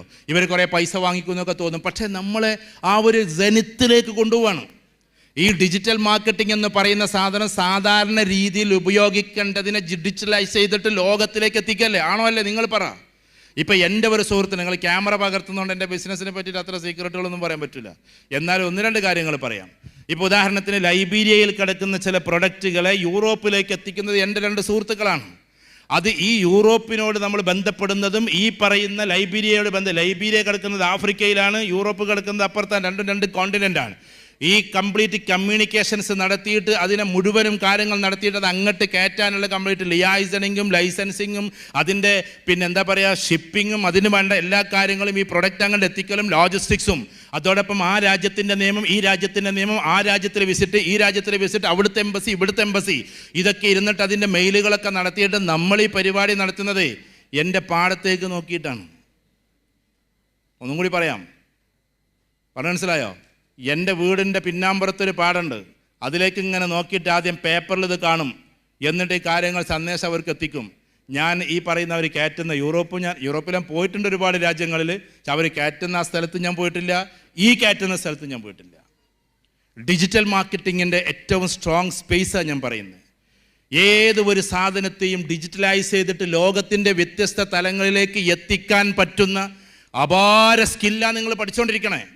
ആ സ്കില്ലിൻ്റെ കൂട്ടത്തിൽ നിങ്ങൾക്ക് ഉണ്ടാകുന്ന സ്കില്ലുണ്ട്, പറഞ്ഞു മനസ്സിലായി? അതാ ഞാൻ പറഞ്ഞത്, linguistic ability, reference skill, data interpretation, analytical reasoning, critical evaluation, strategical thoughts, decision making skills. ഇതൊക്കെ ഒരു മനുഷ്യന് ഉണ്ടാകേണ്ടതാണ്. തീരുമാനം എടുക്കാനുള്ള കഴിവ്. ലൈഫ് സ്കില്ലിൽ പെട്ടിട്ടുള്ള സ്കില്ലാണ് എന്ത്? ആളുകൾ പെട്ടെന്ന് ചൂടാകുന്ന, വളരെ ശ്രദ്ധിക്കണേ, പെട്ടെന്ന് ചൂടാകുന്ന സമയത്ത് ചൂടാകാതെ നിൽക്കണമെങ്കിൽ ലൈഫ് സ്കില്ല് നമ്മൾ പഠിക്കണം. ഫോർ എക്സാമ്പിൾ, എൻ്റെ ന്യൂറോ ലിംഗ്വിസ്റ്റിക്, ഉദാഹരണത്തിന് സമയമില്ലാത്തതുകൊണ്ട് ചുരുക്കി പറയാം, ന്യൂറോ ലിംഗ്വിസ്റ്റിക് ഇപ്പം ഇന്നത്തെ ജനറേഷൻ ഏറ്റവും കൂടുതൽ ബാധിക്കുന്ന ഒരു പ്രശ്നം ഇപ്പം ഞാൻ പറഞ്ഞേ, ഇമോഷണലി അവർ സ്റ്റേബിൾ അല്ല. എന്ന് വെച്ചാൽ വൈകാരികപരമായി അവരെന്തല്ല സ്റ്റേബിൾ അല്ല. ഒന്നിക്കൽ ഏതെങ്കിലും ഒരു ഹായ് മെസ്സേജ് കിട്ടുമ്പോഴേക്ക് അവൻ്റെ ഫോട്ടോ അയച്ച് ഇവൻ്റെ ഫോട്ടോ അയച്ച് ചുരുക്കി പറഞ്ഞ പിന്നെ ഉമ്മയും വേണ്ട അപ്പിയും വേണ്ട അമ്മയും വേണ്ട അച്ഛനും വേണ്ട പറഞ്ഞിട്ട് അവരെ പിന്നാലെ പോകുന്നൊരു സമൂഹം. രണ്ടാമത്തെ ഒരു സമൂഹം എന്താണ്? ഗ്യാങ്സ്റ്റേഴ്സ്. ആ സ്കൂളിൽ ഇന്നലെ പെരുമ്പിലാവെന്ന് കേട്ടൊരു കഥയാണ്. ആ സ്കൂളിലെ കുട്ടികൾ ഇട്ടതും ഈ സ്കൂളിലെ കുട്ടികൾ ഇട്ടതും വാട്സപ്പിന് ഒരേ ഗ്രൂപ്പിൻ്റെ പേരാണെങ്കിൽ തെരുവിൽ അടി. ഗ്യാങ്സ്റ്റേഴ്സ്. കാരണം രണ്ടുപേരുടെയും പേരൊന്നായിപ്പോയി എന്നുള്ളതാണ്. ഉദാഹരണത്തിന് അവിടെ ഷാർക്ക് ഗ്രൂപ്പ് എന്നാണ്, ഷാർക്ക് ഗ്രൂപ്പ് എന്നാണ്, സ്രാക്കൂട്ടങ്ങൾ എന്നാണ് എഴുതണമെങ്കിൽ ഇവിടെ സ്രാക്കൂട്ടം എന്നിട്ടതിൻ്റെ പേരിൽ തെരുവിൽ അടിയാണ്, എടപ്പാളങ്ങാടിയിൽ അടിയാണ്. ഇമോഷണൽ സ്റ്റെബിലിറ്റി ഇല്ലാത്ത കുട്ടികൾ. നമ്മൾ എവിടെ പോകും?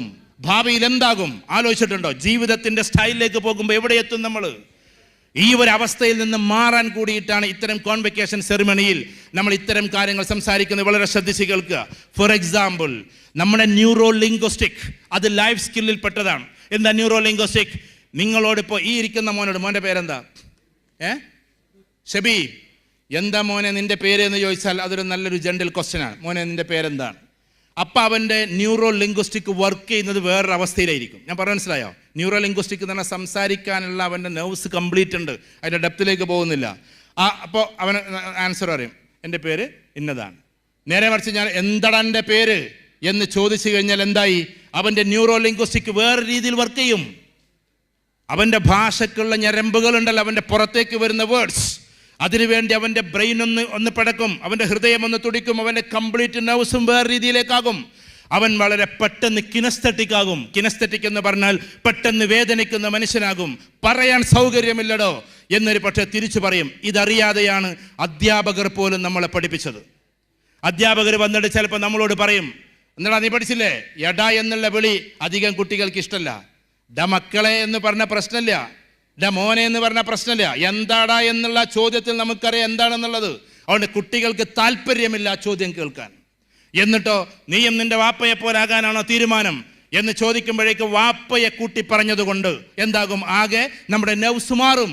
അതുകൊണ്ട് ഇവിടെ ഇരിക്കുന്ന കുട്ടികളോട് ഞാൻ പറയാണ്, നിങ്ങൾക്ക് ജീവിതത്തിൽ വിജയിക്കാനും പ്രൊഫഷണലി വിജയിക്കാനും ന്യൂറോ ലിംഗ്വിസ്റ്റിക്കിൻ്റെ ഭാഗമായിട്ട് എപ്പോഴും ക്ഷമ നമ്മൾ കൊണ്ടെടുക്കുന്നത് ലൈഫ് സ്കില്ലിൽപ്പെട്ടതാണ്. പേഷ്യൻസ് എന്ന് പറയുന്നത് ലൈഫ് സ്കില്ലിൽപ്പെട്ടതാണ്. ആരെന്ത് പറഞ്ഞാലും ചൂടാകാത്ത മനോഭാവത്തിന് നല്ലൊരു പക്വത നമുക്ക് വേണം. അതിന് പറയുന്ന പേര് തന്നെ എന്താണെന്നറിയോ? ഇമോഷണൽ സ്റ്റെബിലിറ്റി എന്നാണ്. ഇമോഷണൽ സ്റ്റെബിലിറ്റി നമ്മുടെ ഏറ്റവും പ്രധാനപ്പെട്ട ഒരു സ്കില്ലാണ്. ഇമോഷണൽ സ്റ്റെബിലിറ്റി നിർബന്ധം. ഇപ്പോൾ അമ്മ നമ്മളെന്ത് ഇവിടെ കുറേ പാരൻസ് ഇരിക്കുന്നുണ്ടല്ലോ, പാരൻസ് ചിലപ്പോൾ നമ്മളോട് പറയാണ്, ഇന്ന് പോണില്ലടി എന്ന് ചോദിച്ചാൽ ഇല്ല ഞാൻ പോണില്ല എന്ന് പറയും. എന്താ പോയാൽ പിന്നെ എനിക്ക് പൈസ ഇങ്ങനെ ചിലവാക്കിയിട്ട് അങ്ങോട്ടും ഇങ്ങോട്ടും എന്ന് പറയുന്നത് ഉമ്മ പറയും. തള്ള ഞാൻ പോണില്ല എന്നല്ല ഞങ്ങളോട് പറഞ്ഞത്. കാരണം ഉമ്മൻ്റെ ഡയലോഗ് ഇങ്ങനെ ആകുമ്പോൾ പിന്നെ തള്ള എന്ന വിളിയായിരിക്കും തിരിച്ചങ്ങോട്ട് ചെല്ലുക. നേരെ മറിച്ച് തലയിലൊക്കെ തലൊരു മോള് പോണില്ലെന്ന് എന്നൊക്കെ ചോദിക്കുമ്പോൾ നല്ല മോളാണ് എന്നെ ആക്കിയതാണോ എന്നൊക്കെ ചോദിക്കും. നല്ല രസമായിരിക്കും കമ്മ്യൂണിക്കേഷൻ തന്നെ. ഞാൻ പറഞ്ഞു മനസ്സിലാവുന്നുണ്ടോ? മാതാപിതാക്കൾ ചെയ്യേണ്ട കമ്മ്യൂണിക്കേഷൻ അതാണ്. അല്ലാതെ ചൂലെടുത്ത് കൊടുത്തിട്ട് അടിക്കടി അമ്മായിമ്മ അങ്ങനെയാണ് എന്ന് പറയലല്ല. അവസാനം പെൺകുട്ടികൾക്ക് കല്യാണം കഴിക്കാൻ സമയത്ത് അമ്മായിമ്മനെ ഡാഗിനിയായിട്ടാണ് കാണുന്നത്. അമ്മായിമ്മ എന്ന് പറഞ്ഞാൽ ഡാഗിനി, അമ്മോശൻ എന്ന് പറഞ്ഞാൽ കുട്ടൂസന്, പിന്നെ അവിടെ ഒരു അളിയാൻ കുട്ടിയുണ്ട്, അത് എന്തായാലും ലുട്ടാപ്പി. ഇങ്ങനെ കാഴ്ചപ്പാട് എന്തിന് കൊടുക്കണം നമ്മൾ? ഞാൻ രക്ഷിതാക്കളോട് പറയാണ്, നമ്മുടെ ന്യൂറോ ലിംഗ്വിസ്റ്റിക് എന്ന് പറയുന്ന ഒരു സാധനം, ആ സാധനം നമ്മുടെ ഉള്ളിൽ കിടക്കാൻ അവിടെ എപ്പോഴും ക്ഷമയുണ്ടാവുക എന്നത് നിർബന്ധം. ഒരു ജോലി നമുക്ക് കിട്ടി. ഇപ്പോൾ ഇവിടെ എല്ലാവരും ഏകദേശം 400-500 കുട്ടികളെ പഠിപ്പിച്ച് വിട്ട് എല്ലാവരും പ്ലേസ്ഡ് ആയി എന്ന് പറഞ്ഞു. അത് ചിലപ്പോൾ ആയില്ല ഉദാഹരണത്തിന്, അല്ലെങ്കിൽ ചെന്ന സ്ഥലത്ത് നിന്നൊന്നും കൂടി ഉയരണം. നമുക്ക് വേണ്ടത് എന്താ? നല്ല പേഴ്സണാലിറ്റി അല്ലേ? ആണോ അല്ലേ? എപ്പോഴും നമ്മളെ ഉയർത്തുന്ന ഘടകമേതാ? നമ്മളെ ഉയർത്തുന്ന ഘടകം ആ ഒരു ക്ഷമയാണ്, ആ ഒരു സഹനതയാണ്. എപ്പോഴും ആളുകൾ നന്നായിട്ട് അനലൈസ് ചെയ്യാനുള്ള കപ്പാസിറ്റിയാണ്. ഇവൻ നമുക്ക് നല്ലതാണോ അല്ലാത്തതാണോ എന്ന് കൃത്യമായി അനലൈസ് ചെയ്യാനുള്ളൊരു കപ്പാസിറ്റി നമുക്കുണ്ടാകണം. ഞാൻ ഇതിൻ്റെ കൂട്ടത്തിൽ പറയാണ്, ഇവിടെ പഠിക്കുന്ന കുട്ടികളോട് പറയാണ്, പെൺകുട്ടികളാകട്ടെ ആൺകുട്ടികളാകട്ടെ, ഡിജിറ്റൽ മാർക്കറ്റിങ്ങോ വെബ് ഡിസൈനിങ്ങോ എന്ത് നിങ്ങൾ പഠിച്ചാലും, ഭാവിയിൽ AI പഠിച്ചാലും ശരി, അങ്ങനെ പഠിക്കുന്ന സമയത്ത് നിങ്ങളെപ്പോഴും നിങ്ങളുടെ മാതാവിൻ്റെ മടിയിൽ കിടന്നിട്ട് കഥ കേൾക്കുന്ന ഒരു കുട്ടിയായി മാറുമ്പോഴാണ് ഇമോഷണൽ സ്റ്റെബിലിറ്റി ഉണ്ടാവുക. കാരണം ഉമ്മാമാക്ക് ഇതൊന്നും അറിയില്ല. ഉമ്മാമാക്ക് നിങ്ങളുടെ ഡിജിറ്റൽ മാർക്കറ്റിംഗ് ഒന്നും അറിയില്ല, എങ്ങനെ ചെയ്യേണ്ടതെന്നും അറിയില്ല. അങ്ങനെ തന്നെയാണ് അല്ലേ? അവരെന്നിട്ട് നിങ്ങളോട് വന്നിട്ട് പറയും നിങ്ങൾക്കത് തന്ത വൈബാണ് അല്ലെങ്കിൽ തള്ള വൈബാണ്. അപ്പം അങ്ങനത്തെ ഒരു പ്രയോഗമൊക്കെ ഇറങ്ങിയിട്ടുണ്ട്. ഞാൻ രക്ഷിതാക്കളോട് പറയാം, ഒരു സ്വകാര്യതയിൽ പറയുന്ന സാധനമാണ് തന്ത വൈബ്. അതായത് പിതാവിൻ്റെ വർത്തമാനങ്ങൾ അവർക്ക് ഇഷ്ടമല്ല. കാരണം ഞാനതിൻ്റെ മതമൂല്യങ്ങളെക്കുറിച്ച് മാത്രമല്ലേ പറഞ്ഞു കേട്ടോ, നമുക്ക് പേഴ്സണാലിറ്റി ഇല്ലാത്തത് കൊണ്ടാണ്. കാരണം അവർ 80s ജനിച്ചവർ അല്ലെങ്കിൽ 70s ജനിച്ചവരും 80s വളർന്നവരും 90s അസ്തമിച്ചവരും ഒക്കെ ആയിരിക്കും അവർ. അവരുടെ ഡയലോഗ് വ്യത്യാസം ഉണ്ടാകും. അത് നമ്മൾ ആക്സെപ്റ്റ് ചെയ്തേ പറ്റൂ, അത് നമ്മൾ സ്വീകരിച്ചേ പറ്റൂ. കാരണം സമൂഹത്തോടുള്ള അങ്ങോട്ടും ഇങ്ങോട്ടുള്ള നമ്മുടെ റാപ്പോ ഉണ്ടല്ലോ, ആ റാപ്പോ എന്ന് പറയുന്നത് ന്യൂജനോട് സംസാരിക്കേണ്ടത് വേറെ രീതിയിലാണ്. കാരണം അവരോട് നമ്മൾ വേറൊരു ലിങ്ക് ഉണ്ടാക്കണ്ടേ. പക്ഷേ പിന്നോട്ട് പോകുമ്പോൾ പ്രായം ചെന്ന ആളുകളോട് സംസാരിക്കേണ്ടത് വേറെ രീതിയിൽ. ഇതൊക്കെ നമ്മുടെ സ്കിൽസാണ്. നിങ്ങൾ കണ്ടിട്ടില്ലേ, ഞാനൊരു രാഷ്ട്രീയക്കാരനെ പറഞ്ഞെന്ന് വിചാരിക്കാതെ വ്യത്യസ്ത രാഷ്ട്രീയക്കാരുണ്ടായിരിക്കാം. ഇപ്പം രാഹുൽ ഗാന്ധി ഉദാഹരണത്തിന്, രാഹുൽ ഗാന്ധി പഠിച്ചത് 2 ക്യാമ്പസ് ഏറ്റവും ടോപ്പ്, ലോകത്തിലെ ഏറ്റവും ടോപ്പ് 2 ക്യാമ്പസിലാണ്. ഒന്ന് ഹാർവാർഡ് യൂണിവേഴ്സിറ്റിയിലാണ്, മറ്റൊന്ന് കാംബ്രിഡ്ജ് യൂണിവേഴ്സിറ്റിയിലാണ്. അദ്ദേഹം കുട്ടികളോട് പെരുമാറുന്നത് വേറെ രീതിയിലായിരിക്കും, യുവാക്കളോട് പെരുമാറുന്നത് വേറെ രീതിയിലായിരിക്കും. പോകുന്ന സമയത്ത് പ്രായം ചെന്നവരെ വെറും രാഷ്ട്രീയ കളിയൊന്നും അല്ല കേട്ടോ. ആ സമയത്ത് ഇങ്ങനെ എല്ലാവരെ ചാരത്ത് ചേർത്ത് പോകുന്നത് ആ സമൂഹത്തോടുള്ളൊരു കൺവെൻഷനാണ്, അവരോടുള്ള ഒരു പാരമ്പര്യത്തിൻ്റെ ആ ലെഗസി കീപ്പ് ചെയ്യാണ്. ഇവരൊക്കെയായിരുന്നു പണ്ട് എൻ്റെ അച്ഛൻ്റെ കൂടെ എൻ്റെ അമ്മയുടെ കൂടെയൊക്കെ ഉണ്ടായിരുന്നവർ എന്ന ആ ഒരു ലെഗസിയിലേക്ക്, ആ ഒരു ചരിത്രത്തിലേക്ക്, ആ ഒരു ഇതിഹാസത്തിലേക്കും ആ ഒരു തന്മയത്വത്തിലേക്കും അദ്ദേഹം തിരിച്ചു പോവാണ്. ഞാനൊരു ഉദാഹരണം പറഞ്ഞെന്ന് മാത്രം. നേരെ മറിച്ചിട്ട് കുട്ടികളെ വികൃതമാക്കി കഴിഞ്ഞാൽ, രക്ഷിതാക്കളോടും കൂടി പറയാണ്, മോശമായി സംസാരിച്ചാൽ അവരെന്നെ എങ്ങനെ പ്രതികരിക്കാമെന്ന് അവർക്ക് അറിഞ്ഞുകൂടാ. അതുകൊണ്ട് മോശമായി നമ്മൾ സംസാരിക്കരുത് രക്ഷിതാക്കളെ. പക്ഷേ ഈ കുട്ടികളോട് എനിക്ക് പറയാനുള്ളത്, അഥവാ രക്ഷിതാക്കൾ എന്ത് സംസാരിച്ചാലും അതിനെ തന്മയത്വത്തോടു കൂടി കാണാനും പറ്റണം. എൻ്റെ ഉമ്മ എന്തുകൊണ്ടായിരിക്കും അങ്ങനെ പറഞ്ഞിട്ടുണ്ടാവുക, എൻ്റെ അമ്മ എന്തുകൊണ്ടായിരിക്കും വഴക്കടിച്ചിട്ടുണ്ടാവുക. കാരണം ഒരു പക്ഷേ രാത്രിയിൽ അച്ഛനെ വിളിച്ചപ്പോൾ, ഗൾഫിലേക്ക് വിളിച്ചപ്പോൾ, മോൾ എഡ്യൂക്കേഷൻ എന്താക്കും, ഫീസ് ഇപ്പോൾ നാളെ അടക്കണ്ടേ, ഞാൻ എന്താ ചെയ്യുക, എനിക്ക് സാലറി കിട്ടിയിട്ടില്ല എന്ന് പറഞ്ഞിട്ടുണ്ടാകും. ആ സമയത്ത് അമ്മ ഒരുപാട് വിഷമിച്ചിട്ടുണ്ടാകും. ആ വിഷമം രാവിലെ മക്കൾ അറിയിച്ചിട്ടുണ്ടാകില്ല. ഇതിനൊക്കെ ചില റീസൺസ് ഉണ്ട്. രാവിലെ എനിക്കൊന്ന് ഫീസില്ലാതെ പോകാൻ പറ്റില്ല അമ്മ എന്ന് പറയുന്ന, അല്ലെങ്കിൽ അമ്മ എന്ന് പറയുന്ന സമയത്ത് ഇന്നിപ്പോൾ ഈ ഫീസ് അടക്കണ്ട 2 ദിവസം കഴിഞ്ഞിട്ട് എന്ന് പറയുമ്പോൾ അവിടെ അമ്മ സംരക്ഷിക്കുന്നത് അച്ഛനെ കൂടിയാണ്. ആ ഒരു വികാരം മനസ്സിലാക്കാനുള്ള കപ്പാസിറ്റി നമുക്കുണ്ടാകണം. ഏതോ ഒരാൾ എഴുതി വെച്ചില്ലേ, അമ്മയെക്കുറിച്ചിട്ടുള്ള ഭീമാകാരമായ കവിതയിൽ അമ്മ തിരഞ്ഞതെല്ലാം അച്ഛൻ്റെ പേരായിരുന്നു. എത്ര മനോഹരമായി വരികയെന്ന് നോക്കിയാട്ടെ. അമ്മയെക്കുറിച്ച് മകൻ എഴുതിയ കവിതയിലെല്ലാം അമ്മ തിരഞ്ഞത് അമ്മ തിരഞ്ഞത് അച്ഛൻ്റെ പേര്. അച്ഛൻ്റെ പേര് എവിടെയെങ്കിലും ഉണ്ടോ? ഇല്ലാത്ത ഒരു കവിത എനിക്ക് വേണ്ട എന്നാണ് അമ്മയുടെ തീരുമാനം. അതുകൊണ്ട് നിങ്ങളോട് അമ്മ എന്തെങ്കിലും ആക്രോശിച്ച് പറയുമ്പോൾ അത് അച്ഛൻ്റെ വേദനകളെ മറച്ചു വെക്കാൻ കൂടിയാണെന്ന് തിരിച്ചറിയാനുള്ള ആ ഒരു സ്കില്ല് കൂടി നമുക്കുണ്ടാകണം. ആ ഒരു സ്കില്ല് കൂടി. ഇവിടെ ഒരു പക്ഷേ അധ്യാപകരായ ആളുകൾ നിങ്ങളെ വല്ലാണ്ട് ചിലപ്പോൾ നിങ്ങൾ പഠിക്കാത്തതിൻ്റെ പേര് ശകാരിക്കും, ചിലപ്പോൾ വഴക്ക് പറഞ്ഞ് ചിലപ്പോൾ പുറത്താക്കി എന്നിരിക്കും ഒരു പക്ഷേ. അപ്പോൾ നമ്മൾ ചിന്തിക്കേണ്ടത് എന്താണെന്നറിയോ, ഈ പാവങ്ങൾ നിങ്ങൾ എവിടെയെങ്കിലും എത്തണം. കാരണം അവർ ഫീസ് വാങ്ങിയിട്ടുണ്ടാകും, അതിൻ്റെ കമ്മിറ്റ്മെൻറ്റ് കാണിക്കണം. നിങ്ങളെന്ന് പറയുന്ന മനുഷ്യർ ഉയർന്നു പോകണമെന്ന് ചിന്തയോട് കൂടി പോകുമ്പോൾ ആത്മാർത്ഥമായി അവരെ കൊണ്ടുപോകുന്ന സമയത്ത്, നിങ്ങൾ ആത്മാർത്ഥത കാണിക്കാത്ത സമയത്ത് ചിലപ്പോൾ അവരൊന്ന് പൊട്ടിത്തെറിച്ചെന്നിരിക്കും. ഈ സമയത്തൊക്കെ ലിംഗ്വിസ്റ്റിക് എന്ന് പറയുന്ന നമ്മുടെ ഭാഷ പുറത്തേക്ക് വരുന്നത്, ഇപ്പം ഞാൻ ഉദാഹരണത്തിന് എൻ്റെ കണ്ണുകൾ അറിയാതെ ഈർന്നണിഞ്ഞ് പോണത് എൻ്റെ ലിംഗ്വിസ്റ്റിക്കിൻ്റെ ഭാഗമാണ്. കാരണം എൻ്റെ ഉമ്മ മരിച്ചു പോയത് കൊണ്ടാണ്. വർഷങ്ങൾക്ക് മുമ്പ് മരിച്ചു പോയത് കൊണ്ട് എൻ്റെ ഉപ്പയെ പ്രൊട്ടക്റ്റ് ചെയ്തിരുന്ന എനിക്ക് ഓർമ്മ വന്നതുകൊണ്ടാണ് എൻ്റെ കണ്ണറിയാതെ നിറഞ്ഞു പോയത്. എൻ്റെ ഉമ്മയെക്കുറിച്ച് ഞാൻ ഓർത്തിട്ടാണ്. ആ ഒരു വികാരം മാതാപിതാക്കളോട് നമുക്കുണ്ടാകണം. മാതാപിതാക്കൾക്ക് പ്രാർത്ഥന മാത്രം പോരാ, പ്രവർത്തനത്തിലൂടെയും നമ്മളത് ഉണ്ടായിരിക്കണം. ആ മാതാപിതാക്കൾ നമുക്ക് വേണ്ടി ഒരുപാട് കാര്യങ്ങൾ ചെയ്തുകൊണ്ടിരിക്കുകയാണ്. സമയമില്ലാത്തത് കൊണ്ട് ചുരുക്കട്ടെ, ഇത്തരം സ്കിൽസിന് അതിലേറ്റവും പ്രധാനപ്പെട്ടത് നമ്മൾ എന്തായിരിക്കണം, ലീഡർഷിപ്പ് ക്വാളിറ്റിയുള്ള കുട്ടിയായിരിക്കണം. കാരണം ലീഡർഷിപ്പ് ഉള്ളവരെയാണ് നമ്മൾ യഥാർത്ഥത്തിൽ എന്താക്കുക, ലീഡേഴ്സാക്കി മാറ്റുക. ലീഡർഷിപ്പ് എന്തായാലും വേണം. അതിന് മിണ്ടാതിരിക്കരുത്. നിങ്ങൾ പരമാവധി ഗ്രൂപ്പ് ഉണ്ടാക്കണം, ഫ്രണ്ട്സ് മേക്കിംഗ് ഉണ്ടാക്കണം. ഫ്രണ്ട്സ് മേക്കിംഗ് കപ്പാസിറ്റി ഇന്നത്തെ കാലഘട്ടത്തിൽ ഒരു സോഫ്റ്റ് സ്കില്ലാണ്. ഫ്രണ്ട്സ് മേക്കിംഗ് അത് ഹാർഡിലും പെടുന്നു, സോഫ്റ്റിലും പെടുന്നു. ഒരുപാട് ഫ്രണ്ട്സ് നമുക്ക് വേണം. പക്ഷേ ആ ഫ്രണ്ട്സൊക്കെ നമുക്ക് പോസിറ്റീവായിരിക്കണം. അല്ലാതെ നിങ്ങൾ ക്ലാസ്സിലും ഉണ്ടാതിരിക്കരുത്. കാരണം ഈ ഡിജിറ്റൽ മാർക്കറ്റിംഗ് എന്ന് പറയുന്ന സാധനത്തിൽ തന്നെ ഫ്രണ്ട്സ് മേക്കിംഗ് ആണ്. ഏത് പ്രൊഫഷണൽ ഫ്രണ്ട്സിനെ കൂട്ടുക എന്നുള്ളതാണ്. ഞാൻ പറഞ്ഞ മനസ്സിലാകുന്നുണ്ടോ? നിങ്ങൾക്ക് മനസ്സിലാകുന്നുണ്ടോ ഞാൻ പറഞ്ഞു? നിങ്ങൾ ഒറ്റയ്ക്ക് ഇങ്ങനെ ചെയ്യാൻ പോയത് എവിടെ എത്തൂല. അതുകൊണ്ട് നമുക്ക് ഒരുപാട് ഡെവലപ്മെൻറ്റ്സ് ഉണ്ടാക്കണം. ഒരുപാട് സമൂഹത്തെ social development, economic development, business community development, അവരോടുള്ള റാപ്പോ ഡെവലപ്മെൻറ്റ്, ഇതെല്ലാം ഒരു സ്കില്ലാണ്. അതുണ്ടെങ്കിലേ നമുക്ക് ഈ കാര്യം ചെയ്യാൻ പറ്റൂ. അല്ലാതെ എന്നും വന്ന് പഠിച്ച് കമ്പ്യൂട്ടറിൽ ഇരുന്ന് അങ്ങോട്ട് പോയാൽ പോരാ. ആ ബുദ്ധി ഉപയോഗിച്ചാൽ മതി. നിങ്ങൾ വിചാരിക്കേണ്ട ഈ സാധനം ചെയ്യണമെങ്കിൽ പ്രൊഫഷന് ഒരുപാട് ഫ്രണ്ട്സ് വേണം. എന്ത് രസമുണ്ടാവും മക്കളെ. നിങ്ങളങ്ങോട്ട് തെക്ക് ഭാഗത്തേക്ക് പോകുമ്പോൾ തിരുവനന്തപുരത്ത് നിങ്ങൾക്ക് കുറേ ഫ്രണ്ട്സ്, കോട്ടയത്ത് കുറേ ഫ്രണ്ട്സ്, പത്തനംതിട്ടയിൽ ഫ്രണ്ട്സ്, കുറച്ചും കൂടി നിങ്ങളെ ലെവല് ഒന്നും കൂടി റേഞ്ച് കൂടിക്കഴിഞ്ഞാൽ ഏത് സംസ്ഥാനത്തിൽ പോകുമ്പോൾ നിങ്ങൾക്ക് ഫ്രണ്ട്സ്. മനസ്സിലായോ? അപ്പോൾ നിങ്ങൾ ഡൽഹിയിലേക്ക് പോകുമ്പോൾ ഞാൻ എന്നെ പഞ്ചാബിലൂടെ ഇങ്ങനെ വരുന്നുണ്ട്. അപ്പോൾ പഞ്ചാബിൽ ഫ്രണ്ട്സ്. ഇത് വെറുതെ പറഞ്ഞല്ല. ലോക രാജ്യങ്ങൾ സന്ദർശിക്കുന്ന ഒരാളായി ഭാവിയിൽ നിങ്ങൾ മാറിയാൽ വ്യത്യസ്ത രാജ്യങ്ങൾ നിങ്ങൾക്ക് ഫ്രണ്ട്സ്. ഞാൻ എൻ്റെ ഒരു ചെറിയ അനുഭവം പറയാം. ഞാൻ ദൈവാനുഗ്രഹത്താൽ 55 രാജ്യം ഞാൻ സന്ദർശിച്ചിട്ടുണ്ട്. അവിടെയൊക്കെ ഫ്രണ്ട്സ് ഉണ്ടാക്കാൻ ഞാൻ ശ്രമിച്ചിട്ടുമുണ്ട്. കാരണം പിന്നീട് അവിടെ പോകുന്ന സമയത്ത് ഇവരെ വിളിച്ചാൽ ജോൺ, മനസ്സിലായോ? John, where are you? മനസ്സിലായോ? അപ്പോൾ ജോണിനെ വിളിക്കുന്ന സമയത്ത് ജോൺ യോ എന്ന് പറഞ്ഞ് ഞാൻ മോനെ അവിടുന്ന് പറയും. കാരണം ജോണെ നമ്മൾ പരിചയം എൻ്റെ ഫോൺ നോക്കിയാൽ കാരണം എഫ് ഫ്രണ്ട്സ്, ടി ഫ്രണ്ട്സ്. ഇതെന്താ സാധനം മനസ്സിലായോ? എഫ് ഫ്രണ്ട്സ് എന്ന് പറഞ്ഞാൽ കുറേ ആൾക്കാരുണ്ട്, ടി ഫ്രണ്ട്സ് എന്ന് പറഞ്ഞാൽ കുറേ ആൾക്കാരുണ്ട്. കാരണം ഫ്രണ്ട്സ് മേക്കിംഗ് കപ്പാസിറ്റി അതൊരു സ്കില്ലാണ്. എന്താ എഫ് ഫ്രണ്ട്സ്?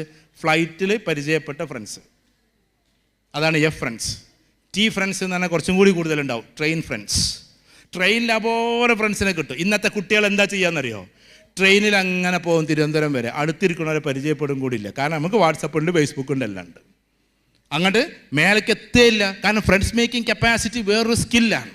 അതുകൊണ്ട് ഞാൻ അവസാനിപ്പിക്കുന്നു. സമയം കഴിഞ്ഞല്ലോ അല്ലേ? എനിക്ക് അറിഞ്ഞുകൂടാ. കഴിയാറായോ? ഇല്ല, ഇവിടെ സമയം കൊടുത്തിട്ടുണ്ട്. ഓക്കെ, സമയമുണ്ട് കുറച്ചും കൂടി. ഇത് വളരെ ശ്രദ്ധിക്കണം. എന്ന് വെച്ചാൽ നമ്മളെ സംബന്ധിച്ചിടത്തോളം ഇത്തരം സ്കിൽസ് നമുക്കുണ്ടാക്കണം. അതിൻ്റെ കൂട്ടത്തിൽ ഇനി ശ്രദ്ധിക്കണേ, ഈ സ്കിൽസിനേക്കാൾ പ്രധാനപ്പെട്ടതാണ്, വളരെ ശ്രദ്ധിച്ചോ, പ്രധാനപ്പെട്ടതാണ് നിങ്ങളുടെ പാഷൻ. പാഷൻ എന്ന് പറഞ്ഞാൽ അത് സ്കില്ലിൻ്റെയും മുകളിലാണ്. പാഷനാണോ പ്രധാനം, സ്കില്ലാണോ പ്രധാനം എന്ന് ചോദിച്ചാൽ രണ്ടും ഒരു കോയിൻ്റെ 2 ഭാഗമാണെന്നാണ് ഹാവാർഡ് നമ്മളോട് പറഞ്ഞുകൊണ്ടിരിക്കുന്നത്. രണ്ടും ഒരു കോയിൻ്റെ 2 ഭാഗങ്ങളാണ്. കാരണം നിങ്ങൾക്ക് അപാര സ്കില്ലുണ്ടായാലും പാഷൻ ഇല്ലെങ്കിൽ ആ വർക്ക് ചെയ്യാൻ പറ്റില്ല. മനസ്സിലായോ? നിങ്ങൾക്ക് ഫുട്ബോൾ കളിക്കാനുള്ള നല്ല സ്കില്ലുണ്ട്, പക്ഷേ പാഷൻ ഇല്ലെങ്കിൽ വൈകുന്നേരം നിങ്ങൾ കളിക്കാൻ എത്തൂല. നിങ്ങൾക്ക് എഴുതാനുള്ള സ്കില്ലുണ്ട്, പക്ഷേ പാഷൻ ഇല്ലെങ്കിൽ നിങ്ങളൊരു കവിത പോലും എഴുതില്ല. നിങ്ങൾക്ക് അത്യാവശ്യം ആളുകളോട് സംസാരിക്കാനുള്ള സ്കില്ലുണ്ട്, പക്ഷെ അതിനു വേണ്ടി തുനിഞ്ഞ് ആ പാഷനോട് കൂടിയിട്ട് സംസാരിച്ചില്ലെങ്കിൽ നിങ്ങൾ എവിടെ എത്തൂല. നിങ്ങൾ വെബ് ഡിസൈനിങ് പഠിച്ചു, അല്ലെങ്കിൽ ഡിജിറ്റൽ മാർക്കറ്റിംഗ് പഠിച്ചു, പാഷനോട് കൂടി, ഉദാഹരണത്തിന് ചിലപ്പോൾ വേൾഡ് മാർക്കറ്റ് തുടങ്ങുന്നത് രാത്രി 3 മണിക്കായിരിക്കും. അപ്പോൾ മനസ്സിലായോ? രാത്രി 3 മണിക്ക് ഇവിടെ തുടങ്ങുന്ന സമയത്ത് നിങ്ങൾ ആ സമയത്ത് ലോകകപ്പിൽ കളി വരുമ്പോൾ നമ്മൾ എഴുന്നേൽക്കില്ല. നമ്മൾ അർജൻറ്റീന ടീമാണെങ്കിൽ എഴുന്നേൽക്കലും രാത്രി 3 മണിക്ക്. അതേപോലെ മാർക്കറ്റിങ്ങിൻ്റെ ടൈമിൽ എഴുന്നേറ്റിട്ട് അതിനെ ഹിറ്റാകുന്നത് വരെ അതിലിരിക്കുമ്പോൾ പാഷനേറ്റ് ആകുമ്പോൾ ഈ കാര്യങ്ങൾ മുന്നോട്ട് പോകാൻ പറ്റുള്ളൂ. പാഷനേറ്റ് ആകുമ്പോൾ. നേരത്തെ പറഞ്ഞ രാഹുൽ ഗാന്ധിക്ക് ഞാൻ അദ്ദേഹത്തിൻ്റെ ആളായിട്ട് പറയല്ലോ കേട്ടോ, അദ്ദേഹത്തിന് മെയിനായിട്ടുള്ള ഇൻകം എന്താണെന്ന് നിങ്ങളെ ഈ സാധനമാണ്. ഷെയർ മാർക്കറ്റും ഡിജിറ്റൽ മാർക്കറ്റിംഗ് ഒക്കെയാണ്. അതുകൊണ്ട് അദ്ദേഹം ഇങ്ങനെ ഫ്രീ ആയിട്ട് നടക്കണേ. ചെയ്യാൻ കുറേ IITians ഉണ്ട്, അതൊക്കെ അനലൈസ് ചെയ്യാൻ അദ്ദേഹത്തിന് സാധിക്കുന്നുണ്ട് യാത്രയിലെല്ലാം. എപ്പോഴും യാത്രയിൽ ഇങ്ങനെ പോകുന്ന സമയത്ത് മൊബൈൽ എടുത്ത് നോക്കുന്നത് അതുകൊണ്ടാണ്. ഇതൊരു വേറൊരു ലോകമാണ്. അതിന് നമ്മൾ എപ്പോഴും വിജിലൻ്റ് ആകണം. നമ്മൾ പാഷനേറ്റ് ആകണം. പാഷൻ എന്ന് പറയുന്നൊരു സാധനത്തിലേക്ക് കയറണം. കാരണം പാഷൻ ഇല്ലെങ്കിൽ ഒന്നുമില്ല. ഈ എല്ലാ ആളുകളും ഉയർന്നു പോകുന്നത് ആ പാഷൻ കൊണ്ടാണ്. ബിസിനസ്സുകാരിങ്ങനെ ഉയർന്നു പോകുന്ന ആ പാഷൻ കൊണ്ടാണ്. ഇപ്പോൾ യൂസഫ് അലി സാഹിബിനൊക്കെ എത്ര വയസ്സായി മുമ്പർക്ക് വേണമെങ്കിൽ നാട്ടികയിൽ വീട്ടിലിരിക്കാം, പക്ഷേ പാഷൻ കൊണ്ടാണ് വീണ്ടും നടക്കണം. അല്ലാതെ കോടികളായിട്ടും പിന്നെയും നടക്കുന്നത് വീണ്ടും പൈസ ഉണ്ടാക്കുക എന്നുള്ള ലക്ഷ്യം മാത്രമല്ല, അതൊരു പാഷനാണ്. പാഷനായി ഒരു വികാരമായി അതിനോട്. ഇപ്പോൾ ഒരു ഡോക്ടർ നല്ല പാഷനേറ്റ് ആയാൽ എന്തായിരിക്കും? വൈകുന്നേരം 5 മണിക്ക് ഡോക്ടർ പോവില്ല, ഇനിയും പേഷ്യൻസ് ഉണ്ടെങ്കിൽ അതുവരെ ഇരിക്കും. കാരണം അത് പൈസയല്ല കാര്യം, അതിനേക്കാൾ അപ്പുറത്ത് അവരുള്ള കമ്മിറ്റ്മെൻറ്റാണ്, പാഷനാണ്. ഇതിൻ്റെയും അപ്പുറത്തൊരു കാര്യമുണ്ട് മക്കളെ, അവിടെയാണ് നമ്മൾ നിൽക്കേണ്ടത്. അത് ഏറ്റവും പ്രധാനപ്പെട്ട വാല്യൂസാണ്.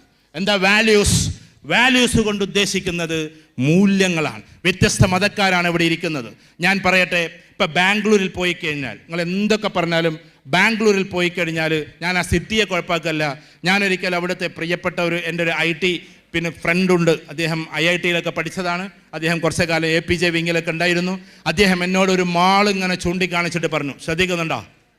മാളിങ്ങനെ ചൂണ്ടിക്കാണിച്ചിട്ട് പറഞ്ഞു, ആ മാളിലിരിക്കുന്നതൊക്കെ എവിടുത്തെ കുട്ടികളെന്നറിയുന്നു. ഞാൻ പറഞ്ഞു നിങ്ങളെ ബാംഗ്ലൂരെന്ന് പറഞ്ഞു. വെറുതെ തമാശയിൽ നിങ്ങളെ ബാംഗ്ലൂർ, ഞങ്ങളെ മലപ്പുറം തന്നെയാണ് കളിയാക്കലുണ്ട് വെറുതെ തമാശയിൽ.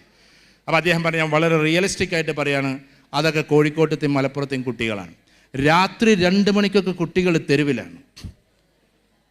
ബാംഗ്ലൂർ സിറ്റിയെ ഞാൻ മോശമാക്കല്ല, അവിടെ നല്ല മക്കൾ ഒരുപാടുണ്ട്. പക്ഷേ രാത്രി 2 മണിക്കും 3 മണിക്കും ആൺകുട്ടികളും പെൺകുട്ടികളും തെരുവിലേക്ക് ഇറങ്ങിയിട്ട് ഒരു കൂസലുമില്ലാതെ നടക്കുന്ന അവസ്ഥയിലേക്ക് നമ്മുടെ പ്രൊഫഷൻ എത്തരുത്. കാരണം എന്തെന്ന് ചോദിച്ചാൽ, എന്തൊക്കെ നിങ്ങൾ പറഞ്ഞാലും, ഞാൻ കാസർഗോഡ് ഒരു കല്യാണത്തിന് വേണ്ടിയിട്ട് പോയ സമയത്ത് അവിടുത്തെ പ്രധാനപ്പെട്ട അതിൻ്റെ ആളുണ്ടല്ലോ, അവിടുത്തെ ഒരു മഹലിൻ്റെ ഒക്കെ ഒരാളാണ്, നല്ല ദീനിയായ മനുഷ്യനാണ്. അയാളിരുന്ന് കരയുണ്ട്. സ്വന്തം പിതാവ് മകളുടെ കല്യാണ ദിവസം റൂമിലിരുന്ന് കരയാണ്. അപ്പം ഞാനൊരു കൗൺസിലർ എന്ന നിലക്ക് അങ്ങോട്ട് പോയി എന്നെ ആളുകൾ കൊണ്ടുപോയിട്ട് ഇങ്ങനെ കൈയൊക്കെ കൊടുപ്പിച്ചിട്ട് ഇങ്ങനെ സംസാരിക്കുമ്പോൾ അയാൾ കരഞ്ഞിട്ട് എന്നെ അങ്ങോട്ട് കെട്ടിപ്പിടിച്ച് എന്നിട്ട് പറഞ്ഞു, സാർ അപ്പോൾ എന്താ കാര്യം എന്നറിയോ, മകൾ MBBS കഴിഞ്ഞതാണ്. MBBS എവിടുന്നോ പുറത്തു പോയി കഴിഞ്ഞു, ഇവിടുന്നൊന്നുമല്ല, കാലിക്കറ്റ് യൂണിവേഴ്സിറ്റി കാലിക്കറ്റ് മെഡിക്കൽ കോളേജിൽ നിന്നൊന്നുമല്ല.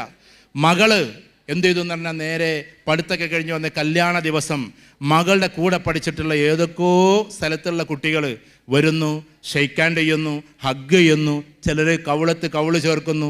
അതിൽ പിതാവ്, ഇത് കാസർഗോഡല്ലേ, പിതാവ് വന്നിട്ട് പറയാണ്, മോളെ എന്താ ഈ കാണിക്കുന്നത്? കാരണം നമ്മളെ സംബന്ധിച്ചിടത്തോളം അതൊരു വിങ്ങലാണ്, ഏത് ജാതിക്കാർക്കും ഏത് മതക്കാർക്കും. ആ സമയത്ത് ഈ മകള് പറയുകയാണത്രേ പാപ്പനോട്, നിങ്ങളിപ്പോൾ ഏത് കാലത്താണ് ജീവിക്കണത്? ഒരു മകളുടെ കല്യാണ ദിവസത്തിൽ വിതുമ്പിക്കരയേണ്ടി വന്നൊരു പിതാവിൻ്റെ ഒരു വല്ലാത്ത നൊമ്പരുണ്ടല്ലോ, നോവ്, അത് നമ്മൾ തിരിച്ചറിയണം. നിങ്ങൾക്ക് വേണമെങ്കിൽ അത് സോഷ്യലിസം എന്ന് പറയാം, നിങ്ങൾക്ക് വേണമെങ്കിൽ അത് ഫ്രണ്ട്സ് ആണെന്ന് പറയാം, പക്ഷേ മാനേഴ്സ് എന്ന് പറഞ്ഞൊരു സാധനമുണ്ട്. മാനേഴ്സ്. ഇപ്പം ഞാൻ ഈ മൈക്കിലൂടെ സംസാരിക്കുമ്പോൾ പുലഭ്യം പറയാതിരിക്കുക, നിങ്ങളെ വഴക്ക് പറയാതിരിക്കുക എന്നുള്ളത് ഇവിടുത്തെ ഒരു മാനേഴ്സാണ്. ഞാൻ പറഞ്ഞ മനസ്സിലായോ? ആ മാനേഴ്സിനേക്കാളും അപ്പുറത്താണ് നമ്മുടെ ബിഹേവിയർ.